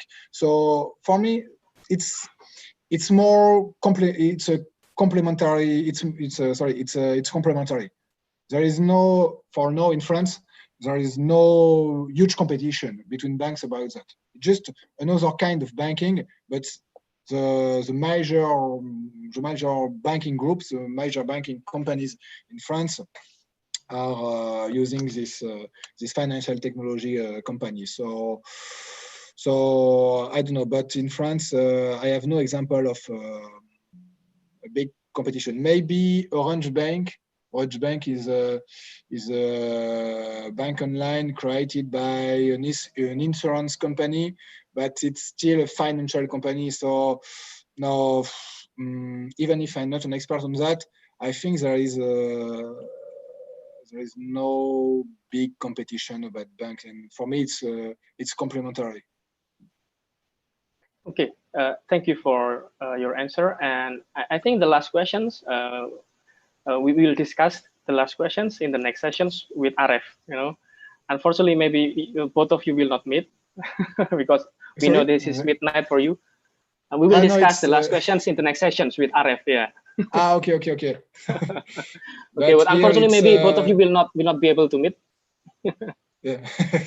Yeah, because this is midnight, so we understand if you want to, go for sleep. Yeah, because actually yeah. I'm in my office, in my department, so I have to go back in my house. Okay, then yeah. So you have to visit Indonesia again, okay? And I will enjoy it. It will be a pleasure. Okay, so I owe you one here, so please come to Indonesia. Well, you love it, right? So it was a nice experience. I'll be able to pay the debt to you in Indonesia. Sorry. Well, I didn't anyway, understand. Okay, but I didn't see Aref. Where is Aref? Oh no, he's not here. He will be show up at 1 p.m. He's still sleeping. Okay. Sleeping. Okay. Okay, I think that will be the last questions. And as the moderator, I have to conclude maybe 1 minute. Well, actually, we have witnessed banking or financial crisis over the time, right? Even from 1970, if I'm not mistaken, if I remember well, from 1970 till today, this crisis will be exceptional. We already have 151 banking crises, including the GFC. So it's a lot, right? 151 banking crisis. Yeah, and it is not without any attempt from the regulators to improve the regulation. to prevent the moral hazard, right? And this is where the Basel Committee takes place. So the Basel Committee is very important, exactly. Even though it's not obligation for each country to adapt the Basel, right? But the question is still, is it the regulations which fail to prevent this from happening? I don't know. The answer is I don't know. But we have Basel III here in response to the global financial crisis in 27, 28, right? So actually they are keep improving. We know it's not perfect, as in the book of Bart, Caprio, and Levin in 2004, they say that we will have never-ending banking crisis till the angel governs, because we are just human, right? So as you said, yourself saying that Basel III is not enough, right? So maybe we are expecting Basel IV. I don't know. Yeah.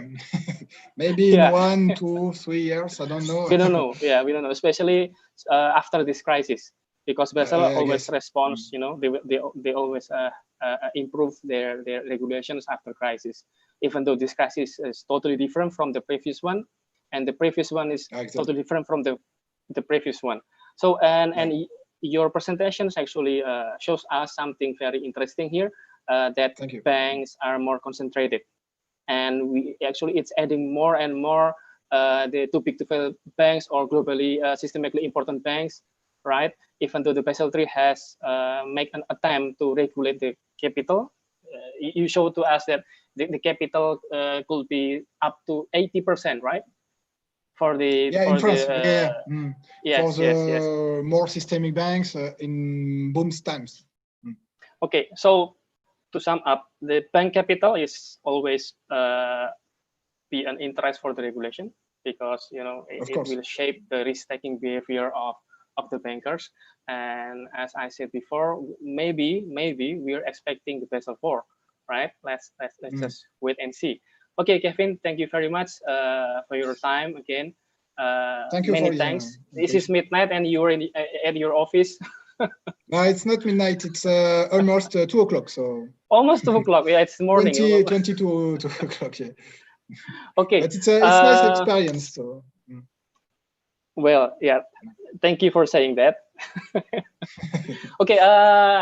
So this is the end of the first sessions, and then I'll give it back to the MC. Thank you. Okay. Thank you. Thank you. Have a good lunch. Okay. Thank you very much, Dr. And Pak Leo. Right now we will have a short break. We will start again at 1 p.m. We hope you can join again in our second session on time. Thank you and have a nice break. Okay. Yeah, thank you. So Kevin, thanks. Anyway, about the paper. Yeah, I will keep it. Just like 2 or 3 minutes. Yes, you still have your intention to put empirical result, because I have difficulties to obtain the data actually. Yeah, maybe we should submit it with the parameter calibration.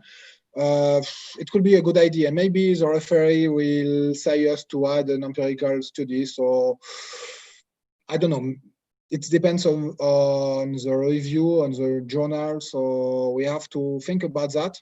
Think about the journal, and maybe maybe the current version is enough to submit with the parameter calibration. Yeah, actually, I'm still thinking about mathematical finance. Do you remember Professor Gondry? Yeah, I know. He has this insight actually. Sorry? Yeah, he has a good insight, Okay.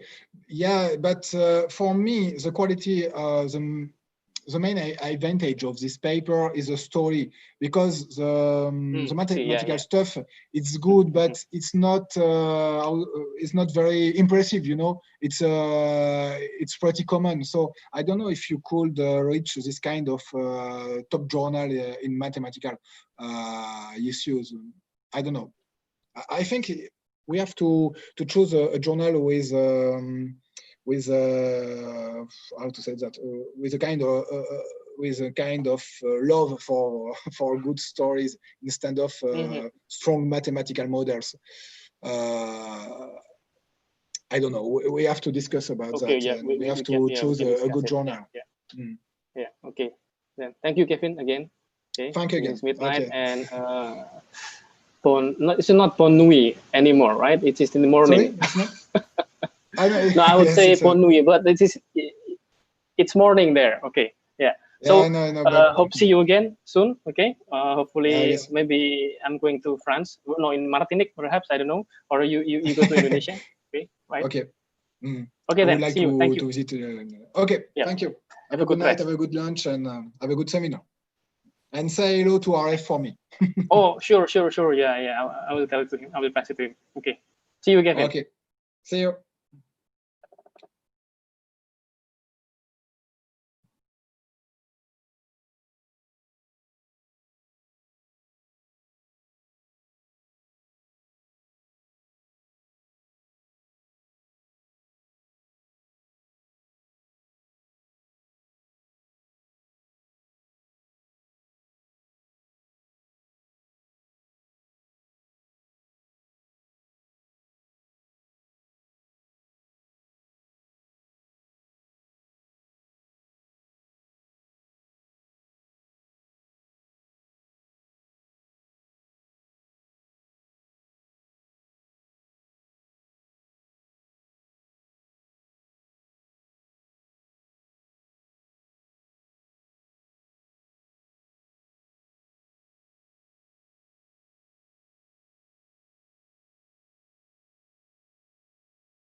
Kenalin, aku Oka.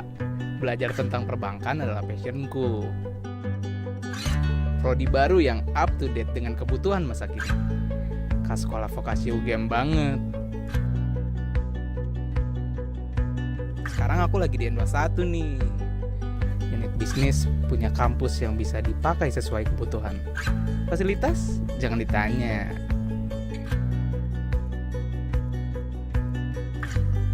Jalanan sekitar SVUGM emang adem banget. Gak jarang aku pinjam sepeda kampus. Karena di lingkungan UGM memprioritaskan pejalan kaki dan pesepeda. Stasiun sepedanya banyak, bisa keliling fakultas di UGM. Cara minjemnya pun gampang, tinggal nunjukin KTM, beres. Hidup sehat bisa dimulai dengan cara yang simple. Kayak aku ini nih, naik sepeda ke kampus.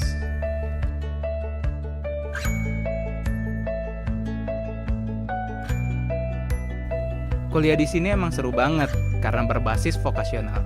60% perkuliahan didominasi praktik sesuai bidang yang dipelajari. Laboratorium dan alatnya sesuai kebutuhan. Dosen-dosennya tersertifikasi. Nggak jarang dapat kuliah umum dari berbagai perusahaan. Tentunya yang sudah bermitra dengan SVUGM.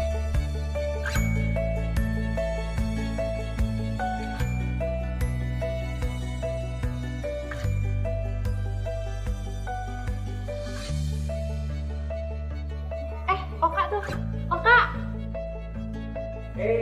Lagi ngapain? Ini nih lagi cek-cek beasiswa baru.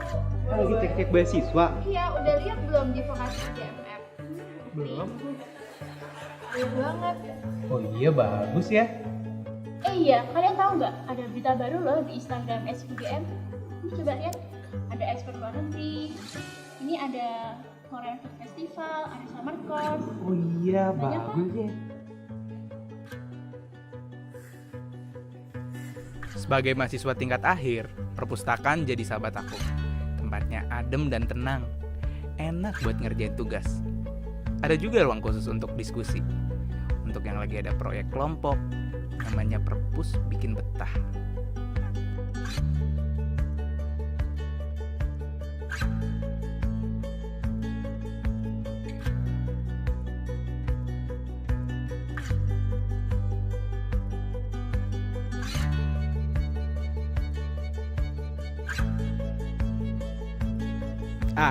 Ini VDC, satu dari sedikit pusat karir di UGM.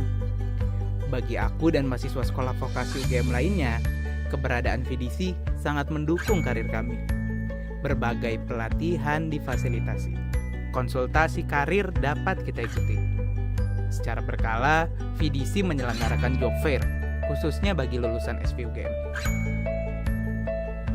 Sebagai syarat kelulusan bagi mahasiswa SV UGM, VDC sangat berjasa sebagai lembaga penyedia info magang serta penyelenggara tes English for Vocational Students atau biasa disingkat TVOX.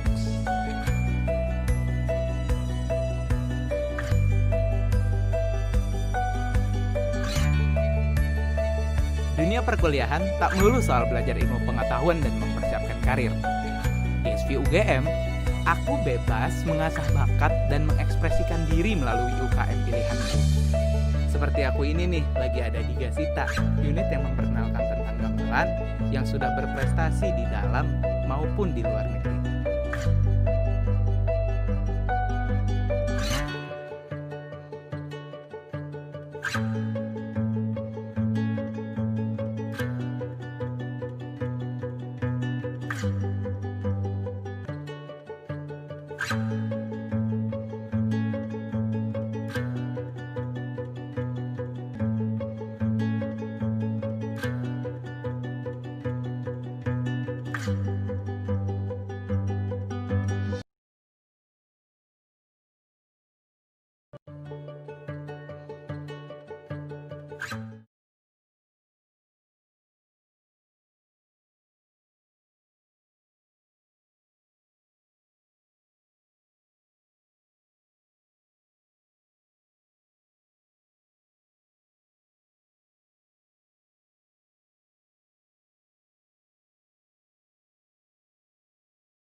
Kenalin, aku Oka.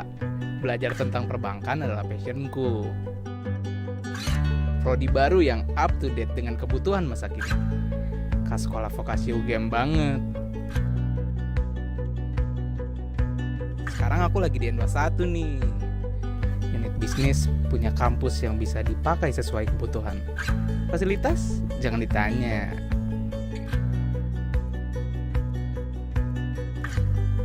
Jalanan sekitar SVUGM emang adem banget. Gak jarang aku pinjam sepeda kampus. Karena di lingkungan UGM memprioritaskan pejalan kaki dan pesepeda. Stasiun sepedanya banyak, bisa keliling fakultas di UGM. Cara minjemnya pun gampang, tinggal nunjukin KTM, beres. Hidup sehat bisa dimulai dengan cara yang simple. Kayak aku ini nih, naik sepeda ke kampus.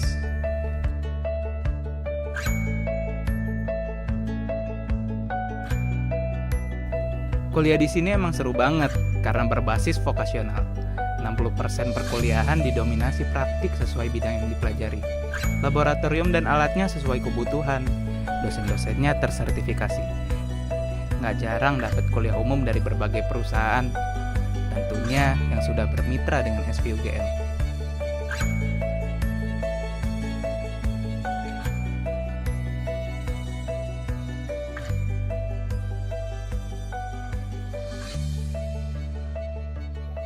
Oka tuh, Oka.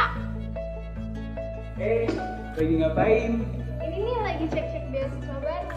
Lagi cek-cek beasiswa? Iya, udah lihat belum di vokasi GMF? Belum.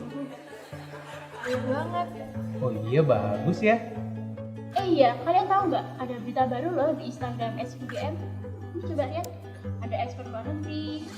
Ini ada Korean Food Festival, ada summer course. Oh iya, Banyak, bagus ya.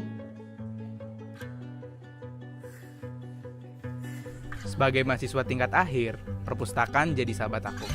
Tempatnya adem dan tenang. Enak buat ngerjain tugas. Ada juga ruang khusus untuk diskusi. Untuk yang lagi ada proyek kelompok, namanya perpus bikin betah.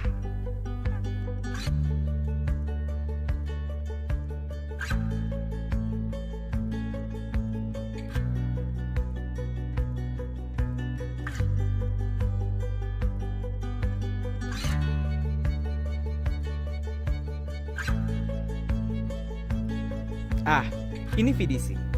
Satu dari sedikit pusat karir di UGM. Bagi aku dan mahasiswa sekolah vokasi UGM lainnya, keberadaan VDC sangat mendukung karir kami. Berbagai pelatihan difasilitasi. Konsultasi karir dapat kita ikuti. Secara berkala, VDC menyelenggarakan job fair, khususnya bagi lulusan SVUGM. Sebagai syarat kelulusan bagi mahasiswa SVUGM, VDC sangat berjasa sebagai lembaga penyedia info magang serta penyelenggara tes English for Vocational Students atau biasa disingkat TVOC.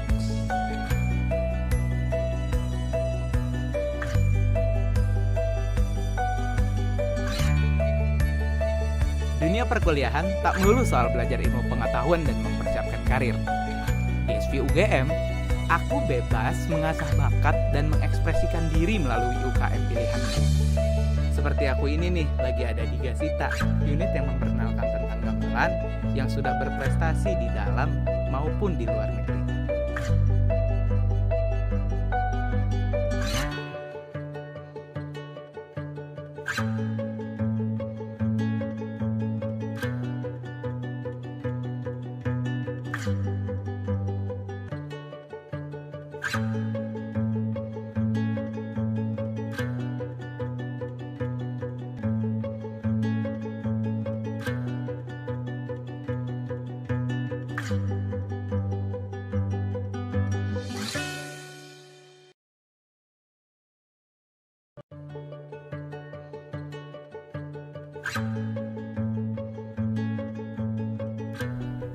Kenalin, aku Oka.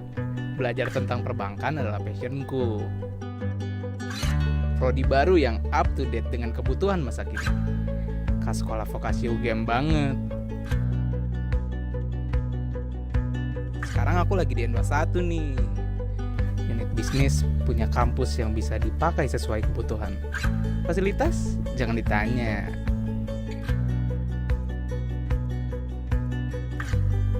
Jalanan sekitar SVUGM emang adem banget. Gak jarang aku pinjam sepeda kampus. Karena di lingkungan UGM memprioritaskan pejalan kaki dan pesepeda. Stasiun sepedanya banyak, bisa keliling fakultas di UGM. Cara minjemnya pun gampang, tinggal nunjukin KTM, beres. Hidup sehat bisa dimulai dengan cara yang simple. Kayak aku ini nih, naik sepeda ke kampus.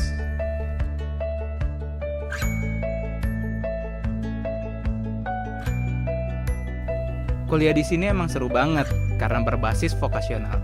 60% perkuliahan didominasi praktik sesuai bidang yang dipelajari. Laboratorium dan alatnya sesuai. To enjoy. I know you, yeah. I'm very sorry for this.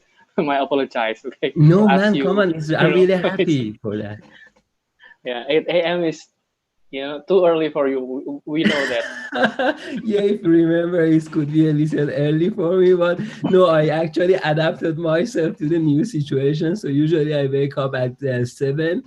Yeah, but no, that is really cool time. I was wondering if it is 6 because previous time that I joined in such a discussion, it was around 6, so I have to wake up at 5:30. But today is really good. It's at 8, so Okay, that's perfect. Kevin is not in France. Kevin is in Martinique. Yeah, And, I know that. and Yeah. it's actually 1 a.m. 1 in the Okay, morning. okay. Yeah. I mean, to be honest, also 1 a.m. is okay. I mean, I didn't just- know that. I thought he was in France. Okay. Yeah, I feel bad for that. Yeah, actually, I remember that he was in the Martinique. Yeah, I know that. But in any case, that it was good that he joined to this discussion. Mhm. So yeah, he's got to sleep, and he was still in the office. So I feel Okay. really bad for him actually. Yeah. Okay, great. Well, anyway, we will start at 1. Okay. Okay. We still have 1 minute. So how was Paris? Is it as you expected? Yeah, actually, it's really cool. Except that I mean, the home is very small here because of the price and everything. Because it's else. Paris, right? Yeah, and it's Paris. Yeah, but it's good. Really, it's really fine. And yeah, I hope that you could also come here, and we see you more Hopefully. often here. Yeah, hopefully. Actually, we made a plan in 2019 to visit France, but it's Yeah, difficult because with of the situation. COVID Yeah. viruses. Yeah, actually, that virus and health condition ruined everything, Leo, here and everywhere in the world. So actually, I hope that after finishing this, we could see you. Oh, hopefully, yeah. But Sure, really, sure. really is how long we didn't meet, Leo? I think it's more than 3 years, 4 years. Yeah, 3 or 4 years. Yeah. Yeah, How I about your think Alfa so. Romeo? You still have it, or you sell? No, you sold it? I sold sold it because actually in Oh. Paris I cannot use my Alfa Romeo. To be Of honest, course, yeah. yeah, to be honest, I really miss it. I never wanted to sell it, but I have to. There is no other option, so I sell it. And right now I don't have any car. But yeah, we had really good moment with that Alfa Romeo, if you remember. Yeah, we went to Bordeaux, right?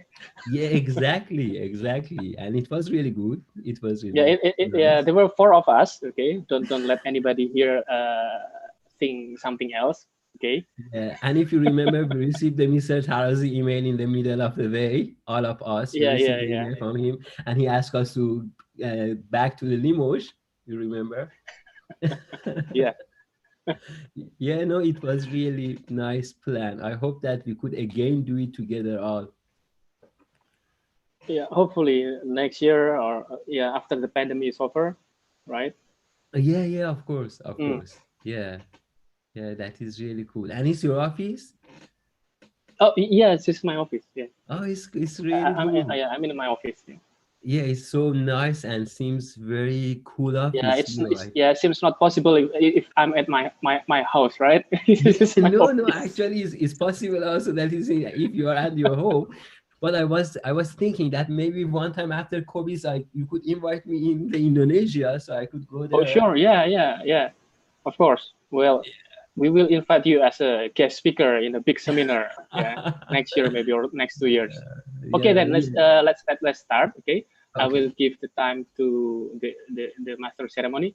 Mbak Ika, please, or just me. Okay. Okay. Yeah. Okay. Hello and welcome back, everyone, to the second session of FinTech and Bank Regulation webinar. Before we get started, I would like to inform you again that the second session will be held in 45 minutes presentation, followed by a question and answer session for 15 minutes. If you have questions, you can type them into the chat box, and you can also type your question in Bahasa Indonesia. We required you to mute your microphone, and don't forget to fill the attendance link which we will share shortly. Moving along, please, Pak Leo, as the moderator, the time is yours. Okay, thank you, Mbak Ika. Yes, so Dr. Ardekani, now I'm obliged to read your CV, just short, okay? So Dr. Ardekani has a BSc in Banking and Finance from Université de Limoges in France, and now he's a postdoctoral fellow in FinTech in Sorbonne Economic Center, or CES, University of Paris 1, Panthéon-Sorbonne in Paris. Okay, so it's so famous here, Sorbonne, in Indonesia, actually. You know? Yeah, everywhere, actually. Yeah, everywhere, exactly, yes. And then he also visiting professor in Université de Limoges and also Université Rennes 1. Okay, and he has a very nice work in banking network, right? And it's published in a very good journal. Yeah. Okay, so now we will have Dr. Ardekani. Well, I have to tell you first, this is our third series, the third one. We have this webcast, we call it webcast, okay? And this is not that formal, this is actually informal. So please don't be so formal, but I know you will not do that. Okay, now Dr. Ardekani will be discussing or presenting about functional technology. Okay, the time is yours. Arif, please. You have 45 minutes. Yeah, thank you so much, Leo, and hello everyone. I hope that you are all doing well, and I'm so happy for this invitation, and I hope that we could have a very good discussion. I mean, even if during my my speech or during the lecture you have some question you could ask, actually I could respond you. And I know that this webcast, as Dr. Leo said, is about the link between bank regulation and fintech. So in the previous session, Dr. Kevin, he talked about the bank and bank regulation. So here, what I would like to say is discuss about the fintech and one of the main production of the fintech, that is crowdfunding platforms. So first, I would like to share with you my PowerPoint. Wait, if I could find that right now. Okay.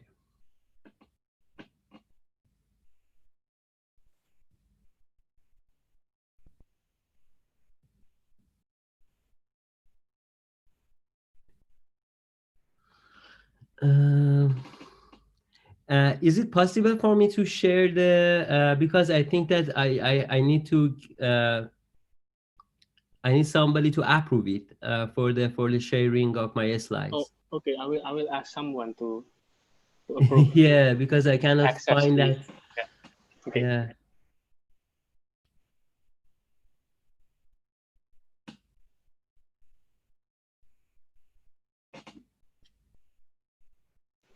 Well, you can actually share it now without any permission needed. You know, in the middle, below middle, share screen, the green. Okay, yeah, I one. see that. I see right now. I could do that because before it was. Okay. Yeah. Okay. So sharing the screen. Okay, it's here. and share. Okay, so it's Okay, yeah, we can see it now. okay, great. So okay, so okay, so today's discussion is about the crowdfunding platforms. So, you know, the emergence of crowdfunding platforms is part of the fintech movement in the recent years.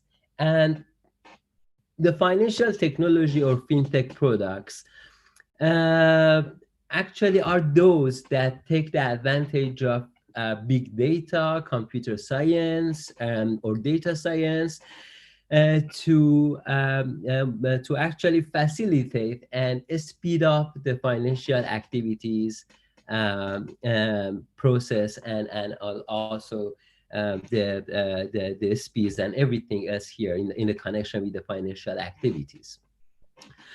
Well, to understand better actually the concept of crowdfunding, it's better to I give you and I take one example, a simple example about the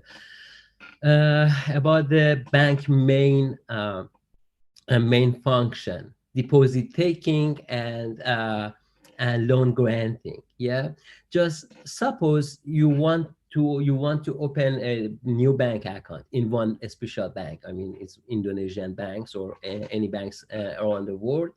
So you probably will go and open the accounts, bank accounts, and deposit your money in your new bank accounts. In that case, you also will receive the we call it tiny returns on your deposits in your accounts. And then banks will aggregate your money with the other depositors' money and will grant the loans with that and with that money that is already aggregated, they will grant the loans to the borrowers. In this case, you are lenders here. As a depositors, you are lenders, but you don't have any knowledge about who are the borrowers, and you don't know them. You don't know what's a business, how they want to use that funds, and if they are, and you don't know if they are risky or not. So absolutely, you don't have any image and any information about what the lenders are. In the other side, also lenders doesn't have any lenders or lender doesn't have any information about what you are. I mean, the things that lender know is only banks. So banks know lender. I mean, borrower know lenders. I mean, borrower know banks as a lender. So in that case, the only person that lender will think that he should give back the money to and he should be in contact with is only banks. So in that case, we could call it, we could call the bank as a information center or closed information center. And in that case, banks has an informational advantage among the even lenders and borrowers, because what could connect them is actually banks. And in that case, for example, you as a borrower, you as a lender, you don't need to know the borrowers, okay? Because in any case, in most of the countries, you have the insurance, you have the deposit insurance or deposit guarantee, okay? So in any case, even if the borrowers default, you will receive your money. So your money is safe. And also, borrowers doesn't need you to know you that who you are, because the only thing that borrowers should do is to give back the money at the right time and with the interest rate and all the amounts back to the banks. So in that case, none of you need to know each other, and banks will do their intermediary jobs on behalf of you here. So at this moment, and here is where crowdfunding platforms make a difference. In crowdfunding platforms, it's actually the crowdfunding platforms directly links lender and borrowers. In that case, you as a lender, you can see the borrowers, you can realize who they are, and in that case, borrowers also see you and know you. So there is the two-side relationship with full knowledge about who both of you are. So for example, what you will do as a lender in the platforms, you will go and search the borrowers. You will see that what is their project, and then if you wanted to fund a project, you will fund the projects, or actually you could decide to whom give the money, to whom doesn't. And that is really one of the big differences between the banking system and platforms. So here we don't have that closed information center. So all the information is public and is accessible by everyone. Okay. And also in the other side, borrowers could see the lenders. Borrower could see that from whom they will receive the money, and that is actually very interesting. In any case, the crowdfunding platforms is a place where everything is obvious, and there is no any secret in the closed box. But how the crowdfundings emerged in the recent years. So let's start with the global financial crisis. Although right now also we are dealing with one health crisis, but when I'm telling about the global financial crisis, I mean crisis in 2007 and 2008. So although the crisis has a devastating impact on economy and financial sectors and other industries, but also it lead the growth of innovation in any aspect. I mean, growth of innovation in the industry, growth of innovation in the financial systems, in the banking, everywhere.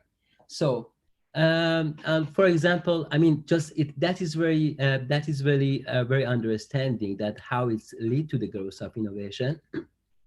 Because when the firms, for example, lost the money, or I don't know, the bank lost the money, and then in that time, they are thinking that how they could make a little profit, or actually less losing their profits or less losing their money.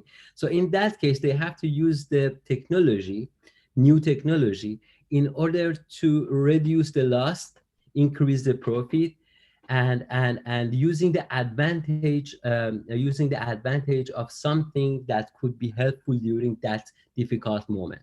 So for that reason, for example, it was the opening issues to something that could be less costly and could increase the performance and productivity on the productions. And in the banking system especially, it's something that we call it internet banking. So internet banking was the first step after the crisis, the first step of innovation.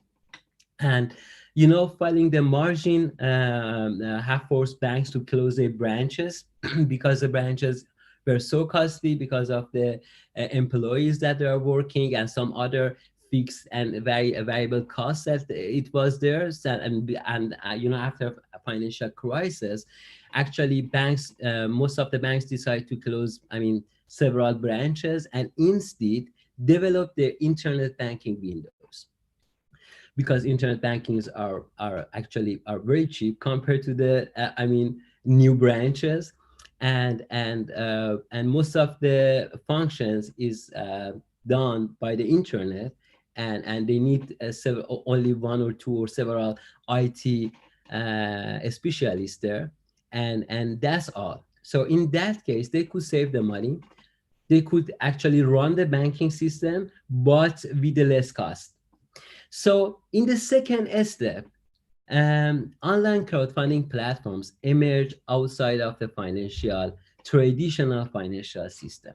So in the first step, we have the development of internet bankings, and in the second step, the platforms that we call it crowdfunding platforms, they emerge to the financial system. We have three different type of crowdfunding platforms. We have a loan-based crowdfunding platforms. to both consumers and the business borrowers. When I talk about the business borrowers, mostly I am talking about the SMEs and the small firms, because the big firms actually they have good access to the banks. I will discuss more about it. These loan-based crowdfunding platforms, also called peer-to-peer lendings, that is a more famous word for that, and or marketplace lending. Then we have the security-based crowdfundings. That is a place that firms or businesses could trade the debt and equity of that firms. And then third one is the reward-based crowdfunding platforms. I will describe it one by one. Okay, for the security-based crowdfunding platforms, let's reach to one simple definition about that. First, this platform allows firms to raise the capital by selling their security. That security could be everything like equity or something on the general public on the internet. Okay, so so in that case, actually the firms could raise the money by I mean, one thing before continuing, one thing to know, it's good to know that you know, public firms, they do not have any problem for raising the money because they already are listed. So they have access to the stock markets, they have access to the security markets, they are listed. So the investors, they could buy and sell those securities and equity freely. And so in that case, they do not need anything. But what about the small firms and not non-listed firms or SMEs that they do not have access to this market? So actually, if we talk about the very small firms, for selling, if they want to raise the money in the equity side, they need to find the close friends or the family and sell it to them. So they do not have much option than selling to the people who they know them.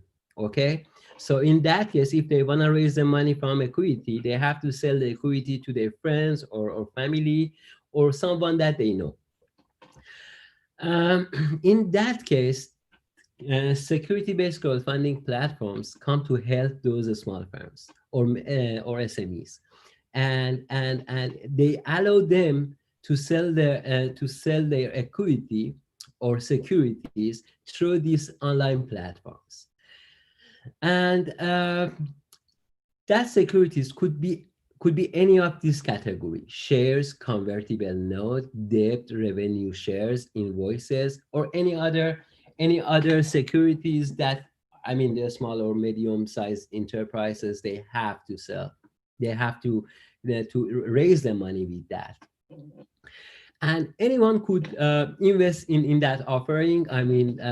So that is a free market. So everyone could come and invest in the firms, and also so that is one of the great opportunity for the SMEs and the small firms that they do not have access to the public market. Yeah. So in that case, I talk right now about the advantages for the small firms. Also for the investors, let's say lender, they also could come and right now after that events, they could freely come from every part of the country or that city or the region. They could come and actually sell and see all the projects that are listed in that platforms and choose which project they want to invest on. Okay, so one fact that I want to add to this is that sometimes the lenders in that case, they have really they do not have how I should tell that, they do not have the motivation to increase their money or aggregate their money, or they don't usually thinking about the returns. sometimes they more think about the moral stuff, like for example, developing their city, developing the region, okay? Or they are thoughtful about the green environment. So for example, those lenders, they prefer to invest, although they know that it's less, less probably to give them the high amount of returns. But at the moment, they think that the investment in that project could increase the employment in that region or in that city. It could be helpful for the weather condition of that, or for the development of that region. So sometimes the objective of the lenders in those platforms are not only making the profit, but also sometimes is a moral projects that they have, moral minding project that they have actually. Also, investors in equity crowdfunding never participate in that project or products to only buy the products with a discount a year before release of that project or that products, but also to make a money by the growth of the company. Yeah. So if the company be profitable, they could receive the profit. And in that case, it's not only buying one product, but also to make a good investment and to look when the firms is grows and have more profit, they receive more profit with their investments. Also, for the borrowers, for the firms that they actually raise the money with that platforms, they have one good advantages in the using of the crowdfunding, and is that they do not have only buyers or investors for their products, but also they have 100,000 of the brand ambassadors. So the investors could be counted as a brand ambassadors for those firms, because the investors, they care about the growth of the firms, because they know that if the firms grows, if the firms be more profitable, if the firms be successful, it would be good for the investments. So in that case, also the investors would be the marketer for that products, and in that case also the firms could take advantage of these brand ambassadors that already they have.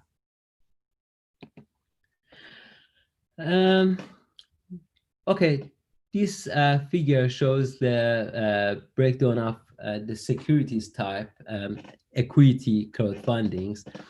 And if you see about the share of the different securities that is traded in the equity crowdfunding platforms, you will see that the highest amount is the common stocks with 30% almost. And then we have a debt securities that have a second highest position in that breakdown.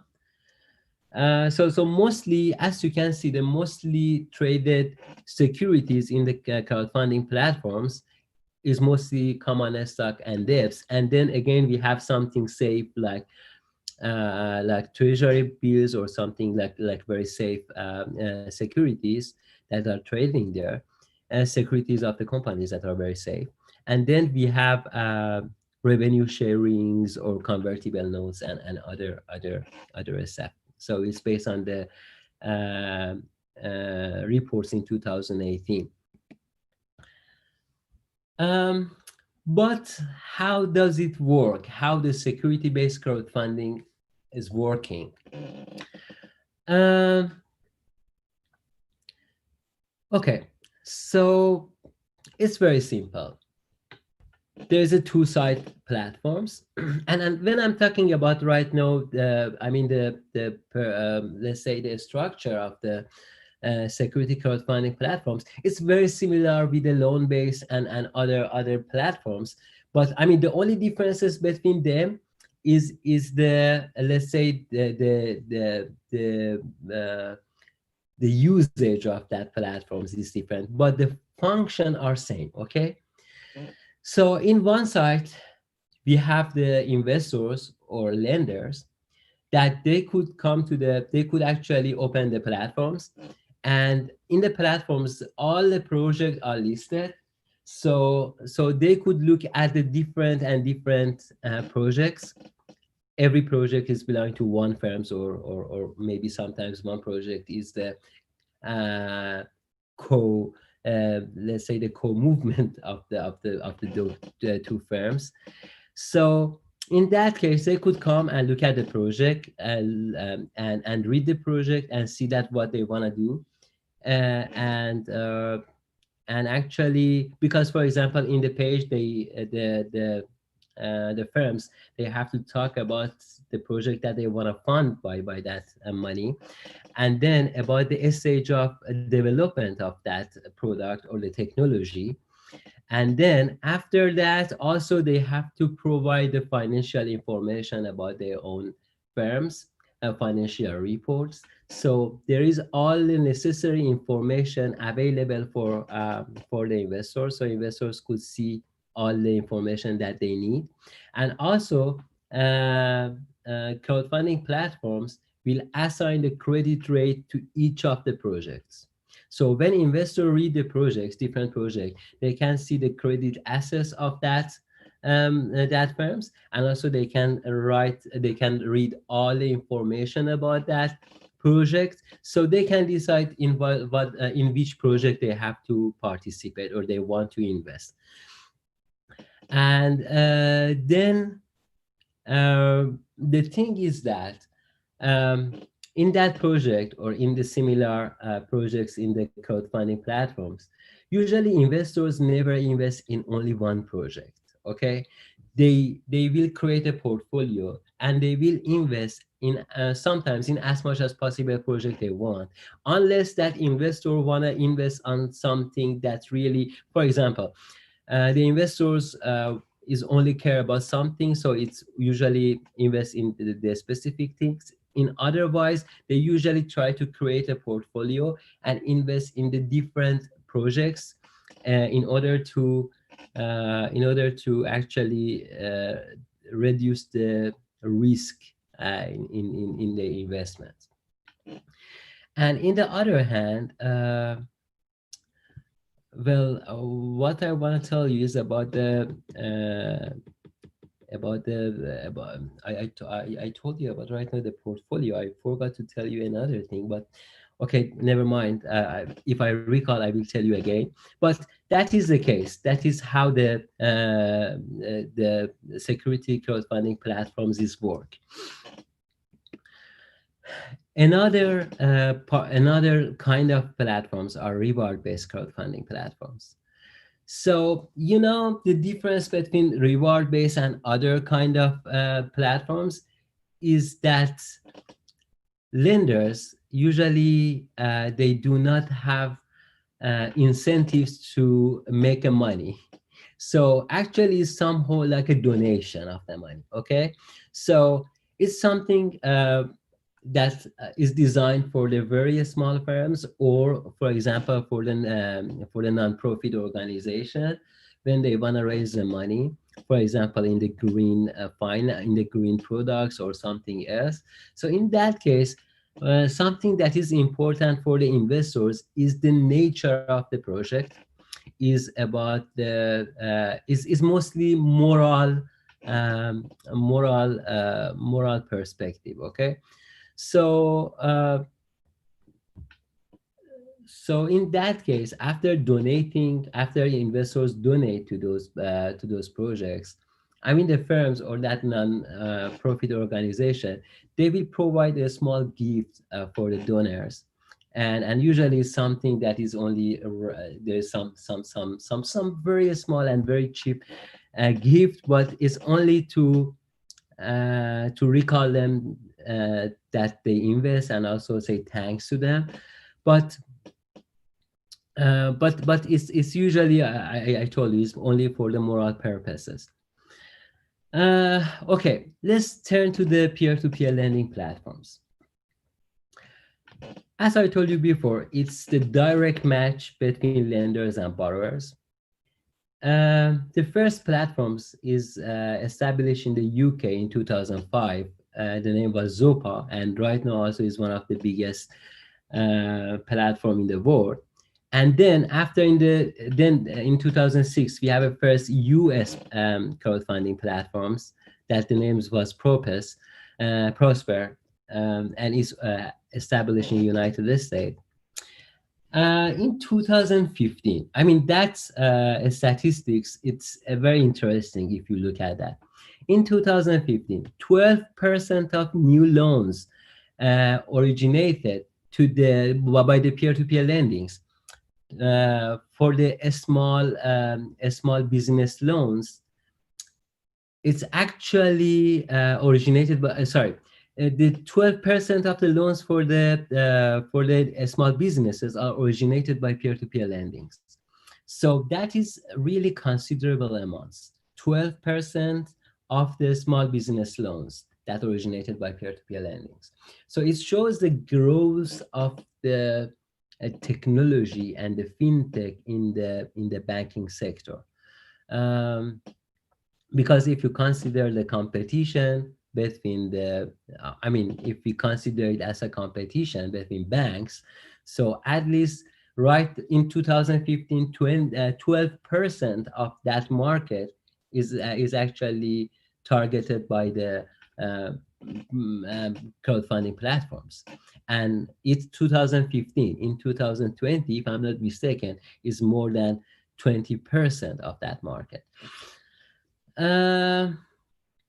Another fact about peer-to-peer lending is that it's used as I told you before, it's used the technology like big data to assess the credit rating of the borrowers. Okay, so let's talk about it more. You know, banks, they usually have their own techniques for the credit rating and the applications. By the way, most of the countries' central banking system, they allow the crowdfunding platforms or peer-to-peer lending platforms to access to the credit registry and access to the credit rating of the firms. Yeah. So usually platforms in most of the countries, they have access to the credit rating of the firms and borrowers. But the fact is that banking system usually never give all of the credit information to the central banks. Okay, that we talk about the informational advantages of banks compared to the other system. And so they have so many private information that banks will keep on inside the banks and never report it to the central banks. So central banks actually will give the credit rating, but that credit rating is not all the credit history that you have to know. In other cases, peer-to-peer lendings also, they need to, let's say, invest on understanding the credit risk of the borrowers, because most of the borrowers that they come to borrow from peer-to-peer lending platforms are very small firms. Sometimes are the firms that is established this years. Okay, so they do not have the credit history.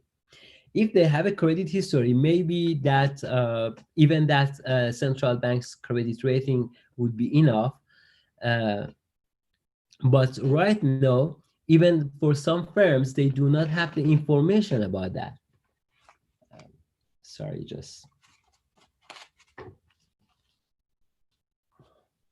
I'm sorry. Okay. So they need to develop their own credit rating system. And how they usually do that is actually they use the technology.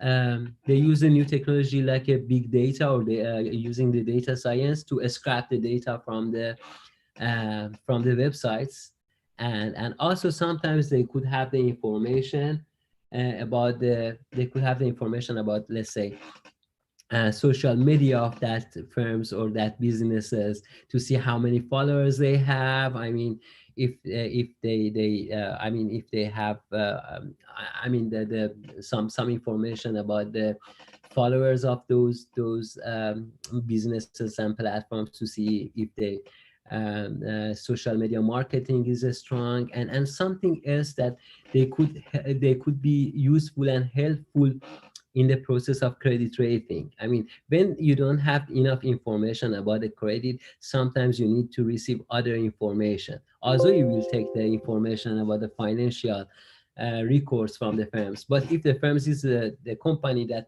right now is actually happier, either you have to look at the financial history of the owners of the firms, or in that case, after that, you could also rely on the other information that could scrap from the internet. So this table shows the volume of peer-to-peer lendings in 2010. So, sorry, I don't know what's happened to me. So here you can see the actually 10 powerful peer-to-peer lending platforms during 2010. If you can see, the 3 of them are from United States. So Virgin Money, Prosper, and Kiva, the 3 most powerful peer-to-peer lending. That is almost they have a, I mean, the volumes are start from 390 millions. To less amount like 58 million trading volumes in that platforms. Okay, so let's look at the financial intermediation concept. So I want to discuss about the financial intermediation and see that how many of those functions are already offered by the crowdfunding platform. So financial intermediaries like banks, they perform 2 functions in the financial system: brokerage function and maturity and risk transformation. Well, financial intermediary perform the role of brokerage when they actually match the lenders and borrowers, when they match the supply and demand of the market. So that is the brokerage rules. And also they develop the skills to give the credit rating to the different firms, and also skills in interpreting signals on the quality of financial assets. And also they are able to avoid costly duplication of screening by reusing the information that they have. So they no need to produce new information because they have the past information and they can reuse it. And that is something that we call it brokerage rule of the financial intermediaries. And this brokerage activity could be either transaction service when they originate the loans, or actually let's say for the exchange, or for the insurance, for any services that they actually offer. They have a transaction services that is part of the brokerage activity. Also we have the financial advices, for example, about the loans, about the insurance, about the invest in the financial markets, screening and monitoring of the borrowers, and certification of the quality, and also, let's say, originating and issuance of the fund. So all of these activities are brokerage activity of the bank. And okay, that is a brokerage role.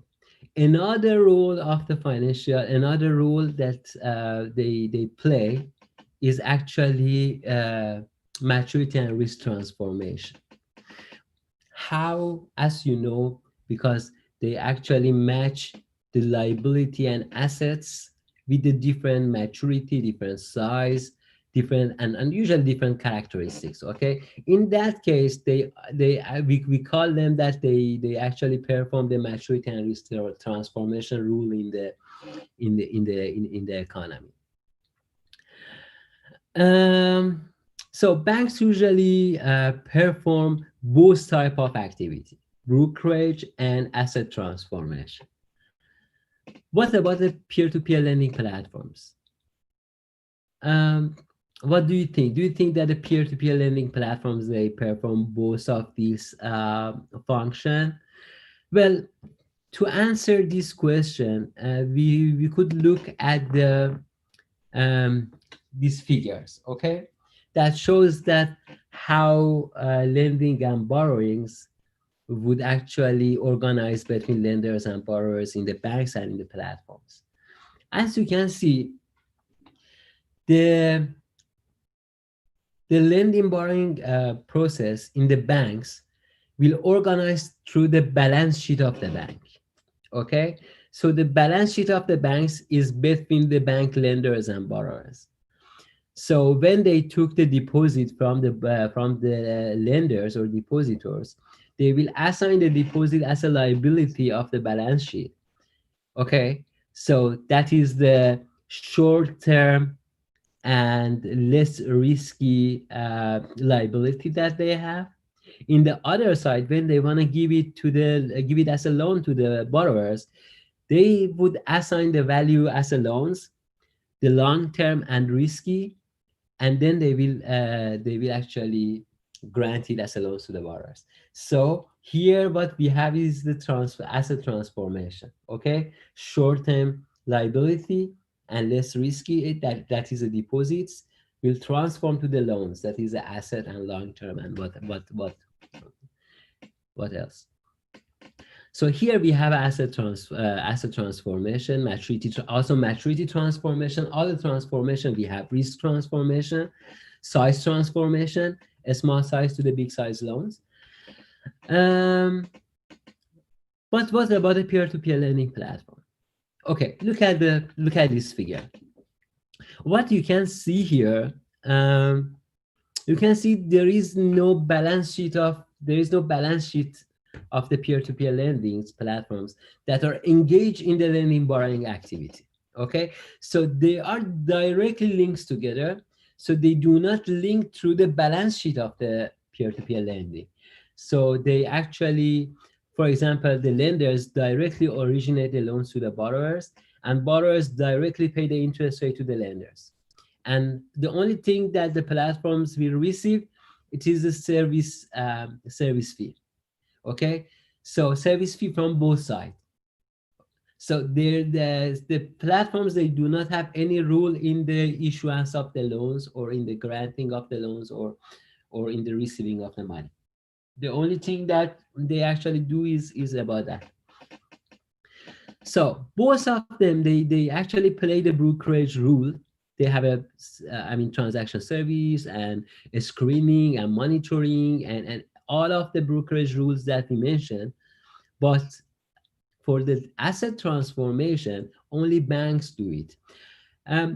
Usually platforms do not perform the asset transformation, but there is an exception. I mean, in the recent years, let's say in the last 2 years, 3 years, some of the platforms, they started to offer the secondary market. Okay, so what the secondary market? Okay, so in the case of secondary market, they might be somehow the risk the risk transformations there in the platforms, but it still is not for all of the platform. I'm really sorry. It's not for all the platforms. It's right now some of the platforms, they have that function, so they could consider as that. And also, no, please, we could stop for the description here. And then I would like to share the information about business model of the peer-to-peer lending platforms with you. So as I told you, it would create the value by connecting the borrowers and lenders on the two sides.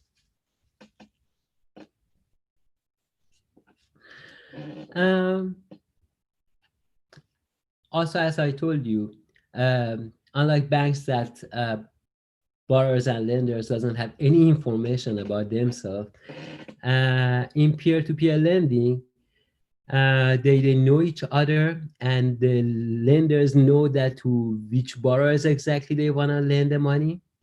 So they can choose the borrowers and they can lend to the specific borrowers or several borrowers. So it's something that is very unique in the crowdfunding platforms. So the decision of lenders to lend the money is based on analyzing the risk and return of the projects, and also the objective of the project. So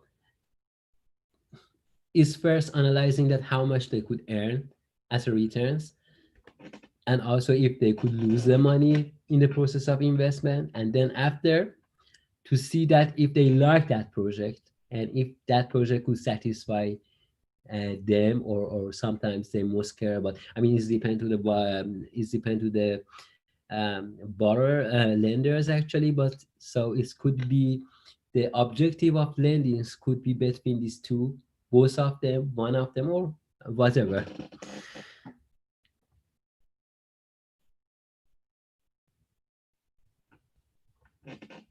And as also I told you before, some of the lenders are also they wanted to satisfy they actually they need for example investing on a specific project in environmental responsibility or something else. So that actually that market will allow them and will open the opportunity for them to invest on the project that they really like and they really wanted to invest. So they could actually browse the projects and find something that they really wanted to invest.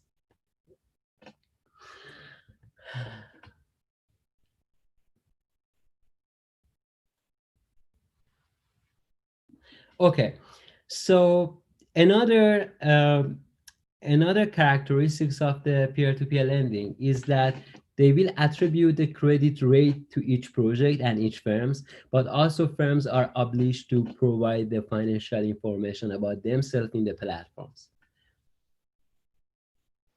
And also the minimum investment per project is 1 to 20 euro usually. And so lenders can diversify their fund by applying the investment in as much as possible the project in the lending-based crowdfunding platforms. So because they can provide the funds for, I mean, they no need to provide the funds for the all projects. So they could only attribute a small point of the money, and they could, let's say, invest in 10 project, 20 project, 100 project, is depend on how many project is listed on the platforms. So they could diversify their lending in the crowdfunding platforms.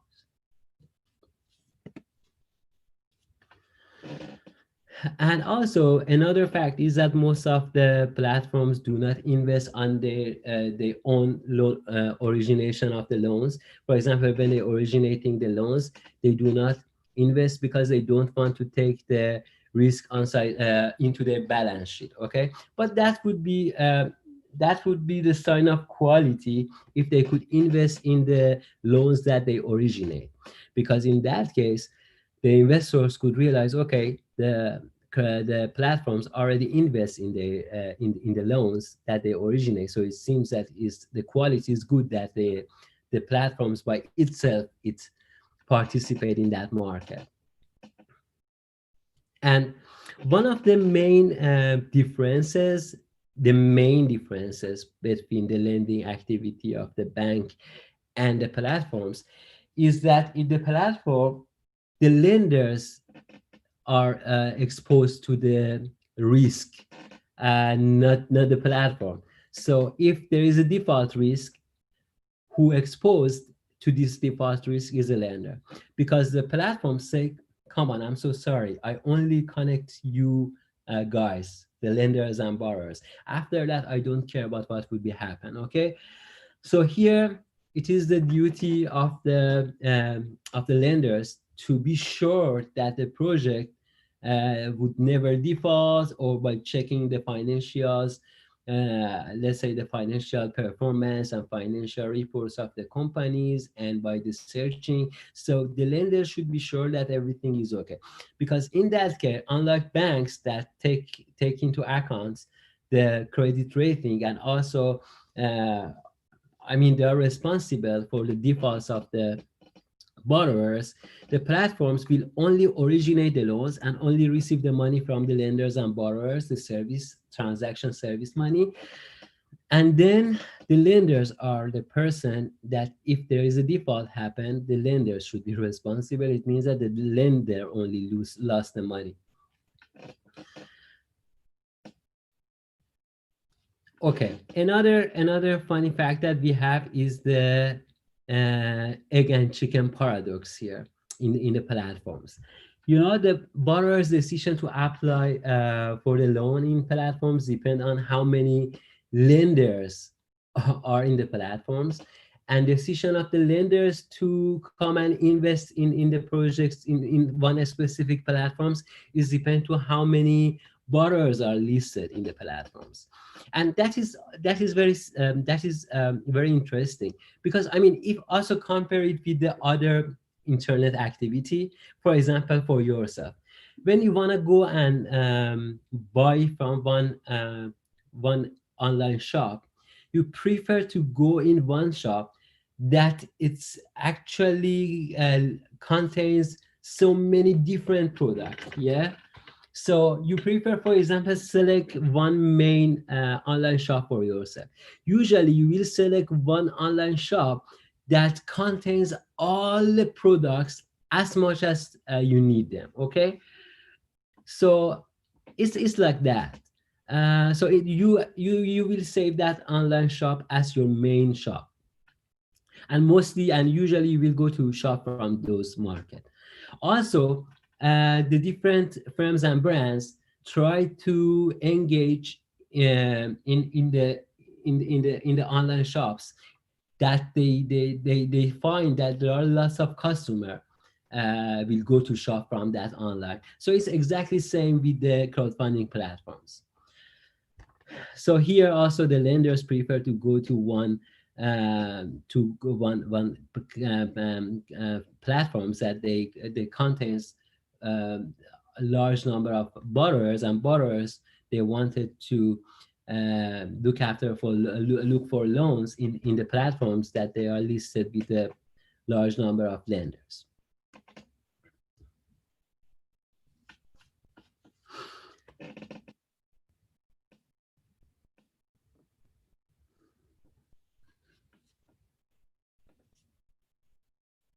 Okay, so peer-to-peer consumer lending platforms offer credit to the consumers. So, I mean, what I want to tell you here is that there's two different model of peer-to-peer lending. Usually some of the platforms, they only lend to the consumers, normal consumers like me and you, and some other peer-to-peer lending platforms only lend to SMEs and businesses, and there are some other platforms that lend to both businesses and the consumers. But in France, I know that in Indonesia we have a consumer peer-to-peer lending, but in France, I mean, I don't know, I should say fortunately or unfortunately, but we do not have the consumer platforms because it's not allowed to be have. So based on the regulation, we only could see the business lenders. So we do not have a consumer lenders here as a platforms. And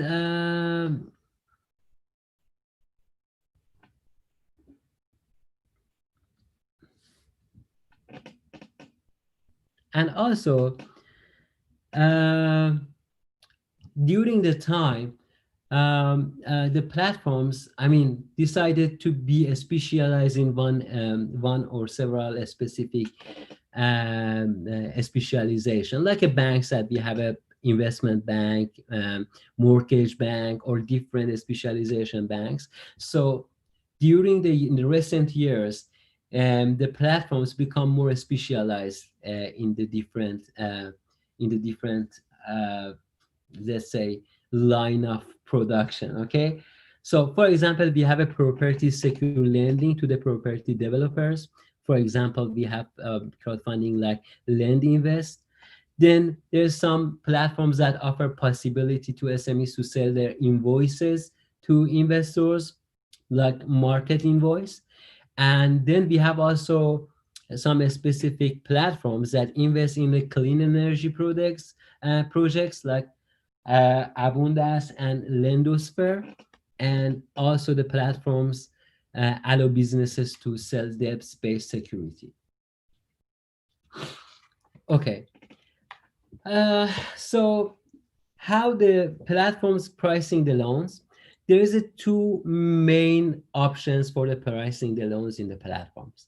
First one is a centralized control of loan pricing, and the second is auction. So the centralized control, in that option, the platform first assign a credit grade to each borrowers. Okay, so in the page of each borrowers, there is a highlight of the credit score, and based on that credit score or credit grade, the borrowers, they have online application borrowers. Okay, so when they open the application, they can see the credit grade of them, and based on the credit grade in the platforms, they have several options to select the loans, to select the type of the loan that they want. Okay, so the borrowers could choose the maturity and other parameters of loans that are allowed based on the credit grades that they have. So after the borrowers select exactly what they want and how much they want and the maturity that they could take from the market, in that case, the platforms will post the request of that borrowers in the website, and then also in the platforms, the additional information about the projects, about the financial information of the lenders would be fixed and would be provided to the public. The lenders decide to how much they can invest in the given loans. Okay, so and different lenders, for example, if we talk about a specific one borrower, so each lenders will decide to how much of that loans they wanted to provide, and after that the amount of the loans requested by borrowers is reached, the loans is issued, and borrowers finally will make monthly repayment to the lenders. But in auction, at the first, we have the same rule that the platform also assign the credit grade to the borrowers, but also the borrowers could post their own price in the platform. Then the lenders will compete by posting the bids price there, and finally the minimum price will taken, and then the lowest interest rate would be paid after finalizing the auction. So let's look at the empirical view on the peer-to-peer lending platforms. So most of those papers and surveys, they answered two main questions. What are the characteristics of SMEs that borrow from crowdfunding platforms, and what are the real effects of those loans in the terms of firms' performance? So the surveys and empirical papers, they say that SMEs face difficulty to access external finance because of the asymmetry of information that they have, because the size is small, the asymmetry of information they have. So, and also because most of them, they do not have the enough credit history. So it's really difficult to access external finance. And also, those theoretical considerations say that platforms might use the technology and new screening mechanism in order to facilitate lending to those borrowers with a less credit history and with the difficulty to access external finance. But at the same time, the lack of banks' informational advantages, they lack that informational advantages. As I told you before, the banks is like a closed information center, so they have all the information. But usually the peer-to-peer lending platforms, they do not have those information, so there is also some disadvantages here. Crowdfunding platforms, they claim that the firms use their loans to increase firms' revenues, to create jobs by hiring new employees, and to contribute to the GDP by increasing the investment. I mean, those information is from the funding cycle and Oxford Economics in 2019. Funding Cycles is one of the largest crowdfunding platforms.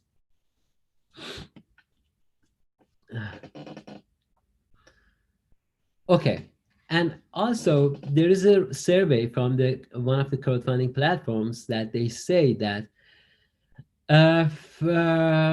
firms use crowdfunding platforms funds to increase their working capital, their debts, and to consolidate their debts, to buy new equipment and machinery, hire new employees, buy more inventories, or launch or develop the new products, move to a larger premise, or invest in the marketing. And sometimes, speeding up obtaining crowdfunding loans will allow firms to seize the opportunities that would have been missed if they have to rely on the bank loans. One of the also main differences in the platform funds and a bank fund is that usually the process of receiving the money from the crowdfunding platforms are really less than banks. Okay, so even if for example the interest rate is higher, but sometimes the times is more important for the borrowers than sometimes the interest rate. Usually, for example, in France, the time that they could receive the money after applying is it's almost 10 days, 10 to 15 days. Okay, but usually from the banks it's more than 2 months. So sometimes you need, for example, you need the money right now in 10 days. You cannot wait for 2 months to receive the money from the banks. So that speed of receiving the money or obtaining the money is one of the also good reason that usually investors apply for the investment money, for the crowdfunding money. Also, the surveys say that online platforms usually target customers that they tend to be smaller, younger, and less profitable. And they have submitted more loans application and have a less collateral. I mean, one interesting fact in France is that crowdfunding platforms do not need the collateral from the businesses. So actually, I mean, in some countries they need, but in France they no need. So the businesses, they prefer that because they no need to pledge their collateral, so they can use also their collateral for the other project to banking system. And also in parallel they can borrow from the peer-to-peer lending platforms because they do not ask them to provide the collateral. So here it could be actually the combination of the let's say complementary and substitution impact of the crowdfunding and crowdfunding on the banking loans. So by all the things I told you, it means that online lenders usually target credit constrained SMEs. Okay. Also, we have other papers that suggest that borrowers from one of the largest consumer-based lending platform in Germany pay higher interest rate on the loans that they will receive from the crowdfunding platforms because they count it as a riskier. And also another research say that those borrowers, I mean crowdfunding borrowers, are likely to be more debt laden and to be more financial, to be in more financial disaster. Okay, so thank you. I think that already I finished my presentation, and thank you for listening. Okay, thank you, Aref. So now we are in Q&A. So please, anyone, if you have a questions, you can type it on the chat box.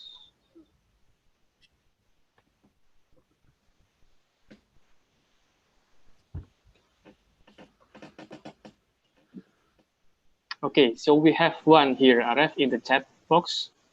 Did you get it? Okay. Yeah. So yeah, one person with many questions here. Okay.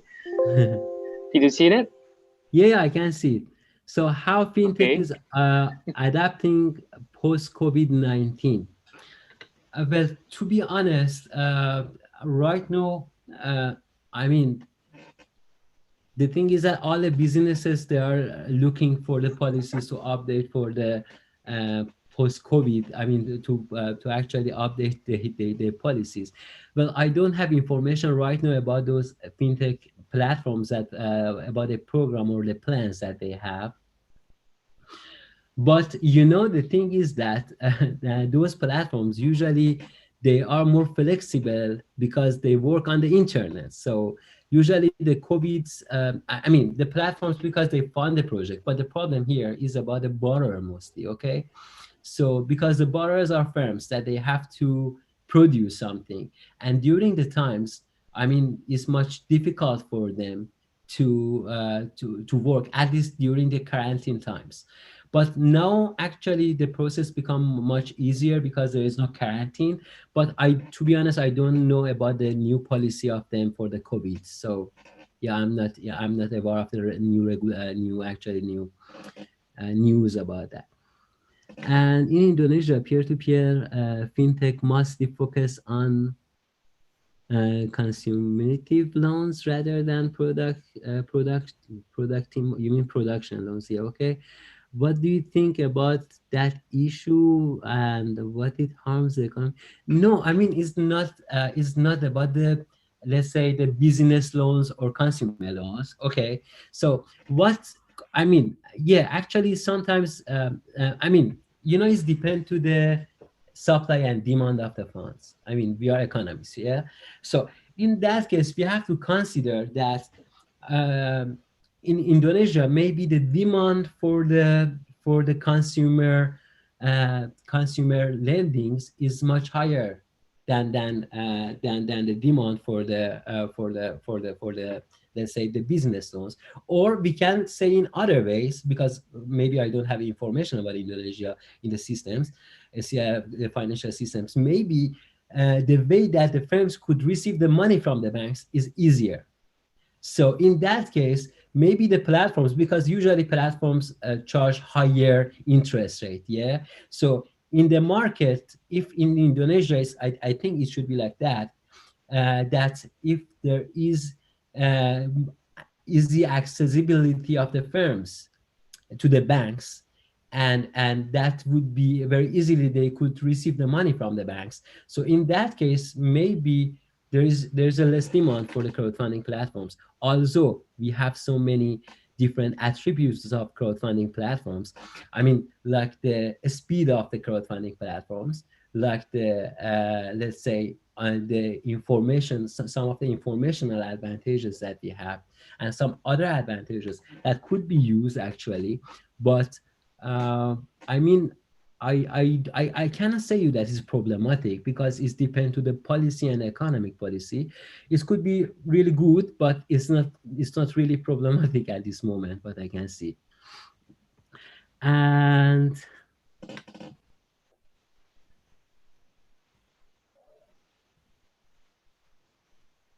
And since there is a lack of fintech regulatory framework, do you think that there could be a possibility of monopoly in the future of fintech? Well, you know, the thing is that everything could be, I mean, everything could be happen. But the monopoly, what do you mean by monopoly? The thing is that, because right now we have several platforms, okay? So monopoly means, you means monopoly of the bank or monopoly of the platforms? That's I I think didn't. it's a monopoly of the platform. Multiple platforms. So Yeah, I it is not quite possible actually, right? yeah, it's not possible. Yeah, because usually, yeah, we can think maybe there is a monopoly of the banks. That right now we have a monopoly of the banks, but for platforms, I don't think so. Platforms is the internet that you will go and find and will go and invest, and there could be a lots of the platforms. And I don't think so that if even if the regulatory purposes, I mean, there is a new regulatory frameworks come right now, we do not have enough regulatory. Of course, last week the European Union, they announced the new regulations for the crowdfunding platforms. So in the Europe, now we have the regulation. From the last week, they actually released that. But in other countries also will fast they decide. But with the new regulation, there is no any sign of the monopoly that I can see, and I don't think so. And how do most of banks cooperate with fintech? I mean, that is a general question. Sometimes we could see fintechs as simply internet banking. Okay, so I mean, most of the banks they have that. Let's say the initiation of the fintechs come from the bank. It's not come from the outside of the bank. Uh, but so most of the banks also they have a hands on the fintech, and so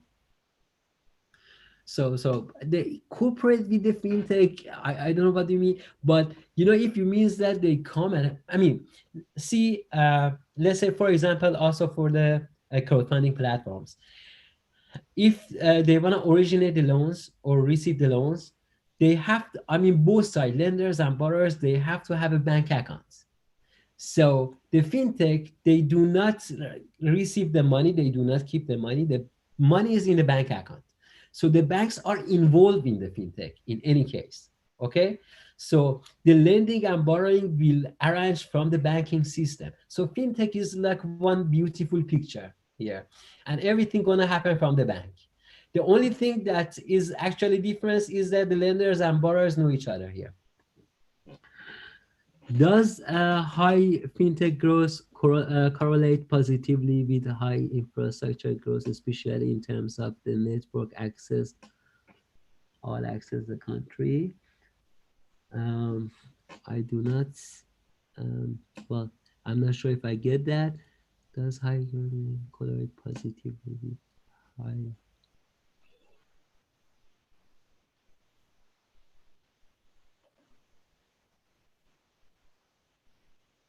So I hope that I understand it well. Network, the fintech growth is very helpful for the firms that work on the technology and new technology. The thing is that because usually the firms working on the R&D and on the patents, they usually have a less collateral because they have a less tangible asset. Mostly they have most intangible asset. And if they have a what means by mostly intangible asset?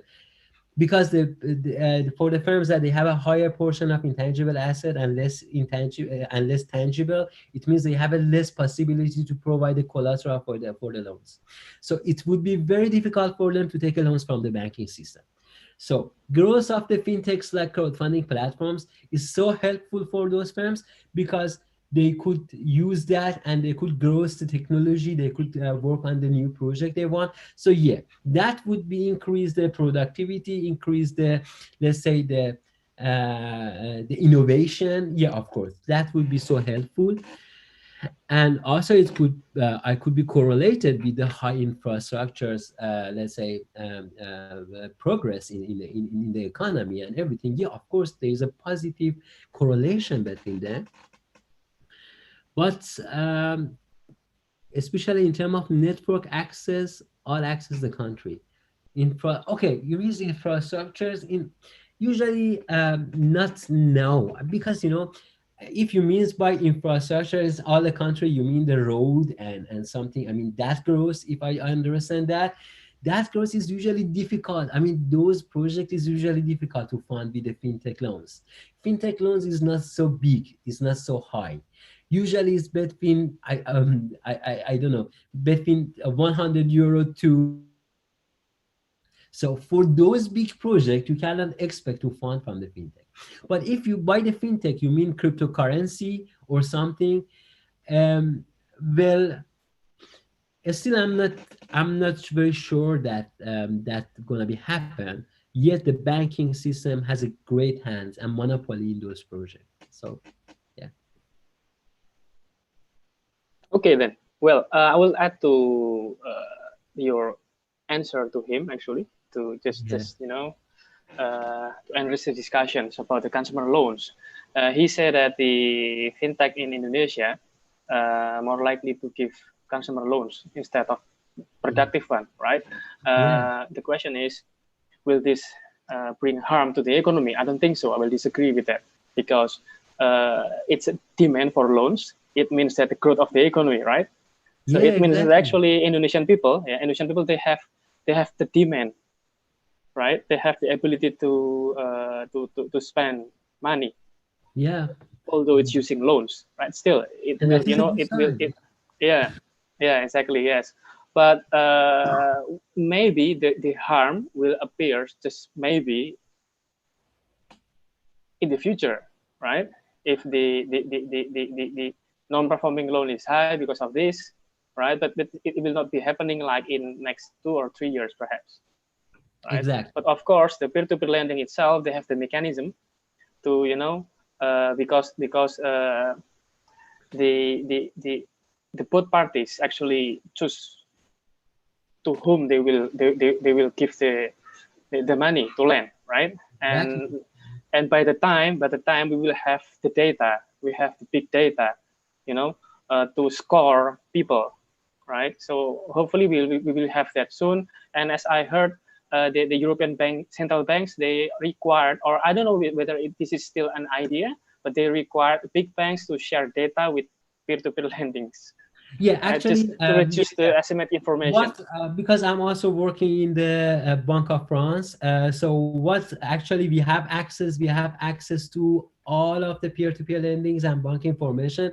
And what I see and what I actually observe there is that all of the credit rating is already provided to the crowdfunding platforms. So they have Yeah. access not for the banks, but they have access to the credit rating of the central bank. For example, in France, Mhm. Bank of France. Yeah, but because that would be very helpful, right? Because it Exactly, will exactly. reduce the asymmetric informations, Yeah. which the banks, the only banks who has this information before, right? The peer-to-peer But still lending cannot banks have compete with those these banks. information, because even if the banks provide the information to the central bank, still there are lots of information that banks never Yes, provide to them. exactly. So Yeah, there's yeah, first one yeah. is true, and there are lots of information that they hide inside the bank, but there's still so platforms they need to do and develop their own expertise for that. Yes. And just adding to the questions about the monopoly, I think the bank itself is in a monopolistic competition, right? It's difficult to have monopoly by banks because we have regulators. Except, a small country in, I don't know, middle of nowhere, right? Maybe they only have one bank, but most of countries, like 170 countries, they have regulators, so they will not allow any monopoly, right? So the bank itself operate in a monopolistic competition. And furthermore, for the fintech, I think, as you said, that this is a platform. Anyone with IT expertise, and if they friend with people from finance, they can make one, right? So Yeah, actually, the exactly. competition itself is more competitive, right? The industry Yeah, more it's competitive, more actually. competitive, but Yes, actually, yeah, after the regulation, only they need to take the one, I mean, the license, and they make it actually. That yeah, that would not need to, yeah, so much yeah. things. And the last question is actually interesting, Arif. I think I get what he means with the last questions. Okay, so it's about we have this argument that financial technology like peer-to-peer lending can increase the financial inclusion, right? This is what we hope from peer-to-peer lendings, because it's more cost effective, right? It's more efficient. They do not need any branches, right? They can reach many people at the same, right? Yeah. Yeah, but maybe they cannot reach the rural area, especially for those who doesn't have a knowledge about technology, right? Because some people are very ambitious that peer-to-peer lending can change the economy in a short period of time, like using the QR. Everyone can access the finance easily because of the gadget, right? Because of the platform. But in Indonesia, especially in the rural area, they are not, even the internet connection is not that good. So you can imagine that. So I think the last one, it can be a very good research questions for the future, right? Yeah, about but I mean, usually the infrastructure, what I was thinking. Yeah, I mean, the infrastructure is about the facility. The roads or something like that. Yeah, I understand that. Maybe in a province or a city, okay, in the province, this province is less developed than another province. Maybe, the infrastructure for the internet, for big banks, they don't really have big banks in this area. This will be less developed, I mean, in the term of financial technology. So I think it's empirically testable, the last one. I don't know. Okay, I think last questions, okay, last questions. She says that she is curious with why business lending, the lenders target small, medium enterprises that are less profitable. Does it have things to do with the risk appetite of the lenders? The last one, you can see that, right? Okay. First, it is the survey. I mean, it's a survey that shows that. So what it means by survey shows, it means that, because if you are a big firms, so you have easy access to the bank credit. Bank credit usually is cheaper than platforms credit. Okay, so usually firms with a good credit, if firms has a specific large, so they could have access to the large credits, and in that case, I mean, also we have to be careful about the maturity of the loans. Usually the credit that we can receive from banks, it could be as much as 10 years or 15 years or 20 years. But for platforms, we have the specific limitation. So the maturity is not that much. The maximum maturity is 3-4 years. Okay, so for that reason, that reason is obvious that why, for example, platforms target those SMEs, because those SMEs are those that it's very difficult for them to get a loan from the banks. Okay, so those SMEs, you mostly apply for the loans from the platforms because they could much easily and let's say very fast they take a loans from those platforms. And the lenders target SMEs that are less profitable. I mean that is the same thing. I mean, less profitable. I mean, a small size. Yes, I think that's the last one. Yeah, well, so that is mostly because they are not able to. I mean, they have a less probability from the banks to be funded by the banks. Yeah. Yes. So from their point of view, from another point of view, actually, for these SMEs, if they get loan from the banks, maybe the cost of capital will be much higher, right? Because of the asymmetric information is very high between the banks and the SMEs, because they don't have standardized financial report, right? Maybe their business is in a perfect competitions market. Yeah, exactly. So it's more, because it's those riskier firms for the usually banks. they do not have enough credit history. Okay, so it would be very difficult for them to apply. And also, when, for example, firms has enough credit history, they have enough asset as a collateral that they could actually seize there. So in that case, they prefer that because it's less expensive for them to use the bank credit. Okay, well, we have another one. Actually, we are running out of time. This is very interesting, Aref. Actually, honestly, unfortunately, we don't have much time. So this is the last one. Okay, please, the last one, if you don't mind. Okay, I got it about the idea of securitization of crowdfunding on your slide. Could it will be in the next Subprime mortgage problem, considering that the company who take out funding financing may have a difficulty in assessing amounts. You know, um, let's say subprime mortgage crisis. Actually, the thing is that yeah, it's possible that it's gonna be. I mean, it's gonna be in. We could gonna reach to that in that point. But just please consider that subprime crisis, is happened because of the lack of regulation, because of the lack of monitoring. But when they have right now the secondary market, that secondary market for those specific platforms, they are really monitored by the financial authorities like central banks in those countries. Okay, in France we don't have yet, but in the countries, in the European countries like Germany that we have, it's really controlled. So actually, it's less possible to it's happen to the subprime crisis. If you remember, the subprime crisis is because during that time in United States, we never had any kind of monitoring in that. I mean, okay, the person go and mortgage a loan from the bank, and then they actually banks, let's say, aggregate all of the mortgage contracts and they sell it to the other investors, and no one monitor that, no one consider that. And yeah, it's happening like a subprime crisis. But after that, the market, the regulators, and also the let's say the governments are more careful about that. Okay then. Yes, I think I agree with you, Are, about this one. We have regulation now, but again, if they have the secondary market for this, there's always a risk that we will face another crisis. But still, if we have a complete regulations, that won't be a problem. First is that this market is not a big market. Second is that, the thing is that the amount of that loans is not. Even in the new regulation of the UK, the amount of the loan shouldn't be more than 30,000 Exactly. euro. Okay, so compared with those money that's come from the United States banks or other banks, that money is nothing.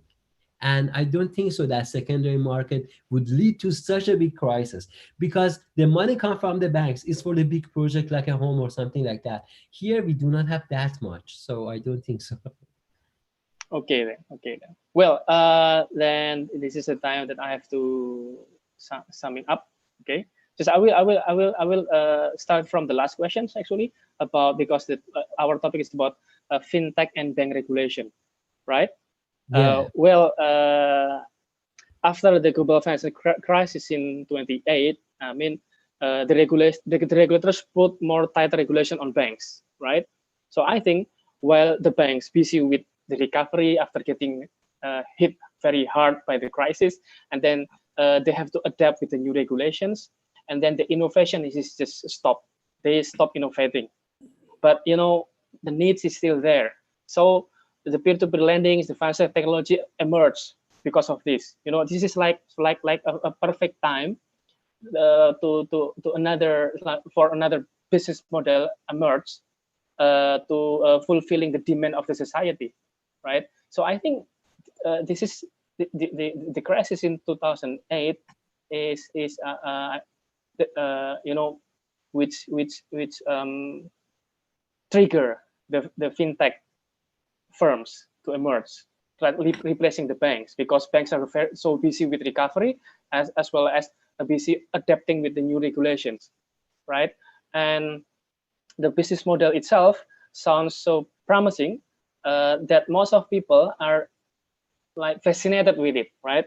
Everyone amazed with fintech, right? However, from the regulator point of view, the question still, how will this impact the financial stability? Still, and we don't have complete picture, we don't have complete data, we don't have empirical evidence for the regulators to make regulations. It's so young yet to decide. Yes, exactly. Yeah. And then perhaps it is still very fresh in their mind. In the regulator's mind about the shadow banking, right? So there's like a trauma with this, so they have to think about this, right? Well, so how to deal with this fintech issue? what I'm gonna say is easy to say, but it's difficult to implement, of course, because I'm just the moderator, right? So I think to regulate the fintech adequately, we need to strike the balance between the prudence and the determinations, right?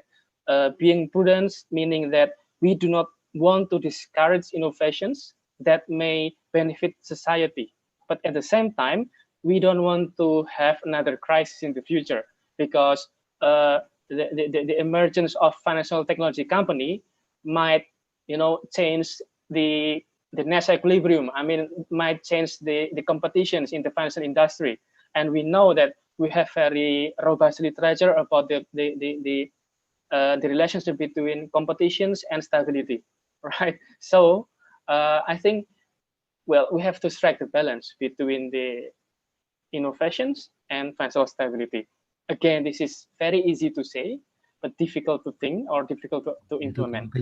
I think that's all my conclusions about financial technology and banking regulations. And thank you very much, Aref, Dr. Adekani. It's our honor to have you here. Okay. Thanks for inviting hopefully... me, and I really am so happy to be here. Okay, then. Now I give it back to the MC. Thank you very much. Okay, so thank you and bye-bye. Thank you very much, yeah. Ardekani and Pak Leo. Finally, we have finished the webinar agenda of FinTech and Bank Regulation. Don't forget to fill the attendance list. On behalf of Vocational College Universitas Gadjah Mada, thank you all for making time in your busy schedule to join us here today. It's been our pleasure to host this event, and I wish you all a pleasant weekend. Thank you.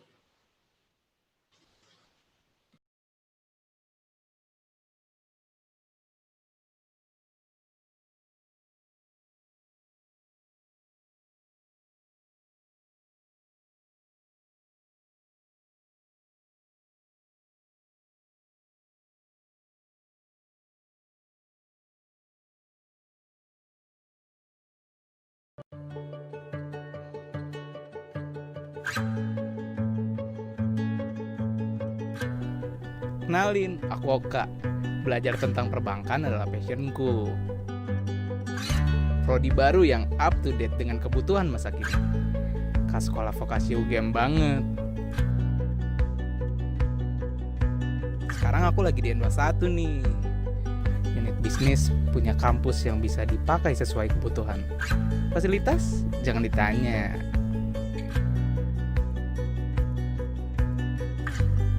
Jalanan sekitar SVUGM emang adem banget. Gak jarang aku pinjam sepeda kampus. Karena di lingkungan UGM memprioritaskan pejalan kaki dan pesepeda. Stasiun sepedanya banyak, bisa keliling fakultas di UGM. Cara minjemnya pun gampang, tinggal nunjukin KTM, beres. Hidup sehat bisa dimulai dengan cara yang simple. Kayak aku ini nih, naik sepeda ke kampus.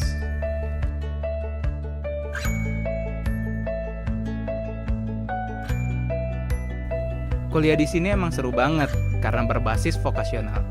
60% perkuliahan didominasi praktik sesuai bidang yang dipelajari. Laboratorium dan alatnya sesuai kebutuhan.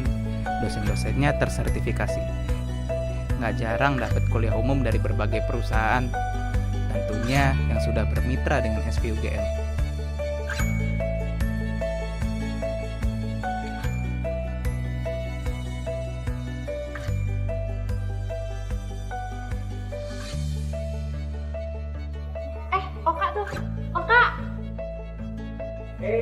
Lagi ngapain? Ini nih lagi cek-cek beasiswa baru. Lagi cek-cek beasiswa? Iya, udah lihat belum di vokasi GMF? Belum. Belum banget. Oh iya, bagus ya. Iya, kalian tahu nggak? Ada berita baru loh di Instagram SVGM. Ini coba lihat, ada ekspor luar negeri. Ini ada Korean Food Festival, ada summer course. Oh iya, banyak bagus kan? ya. Sebagai mahasiswa tingkat akhir, perpustakaan jadi sahabat aku. Tempatnya adem dan tenang. Enak buat ngerjain tugas. Ada juga ruang khusus untuk diskusi.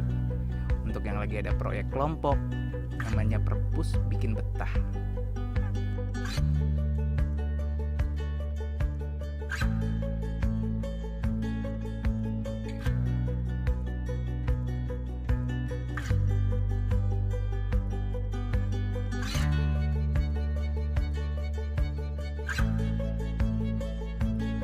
Ah, ini VDC, satu dari sedikit pusat karir di UGM.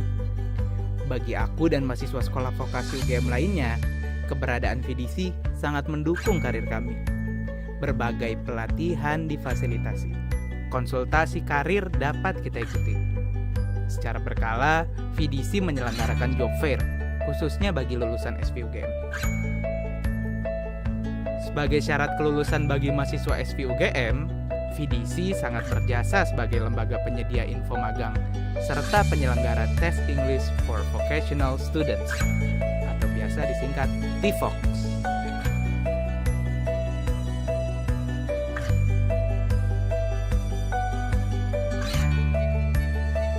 Dunia perkuliahan tak melulu soal belajar ilmu pengetahuan dan mempersiapkan karir.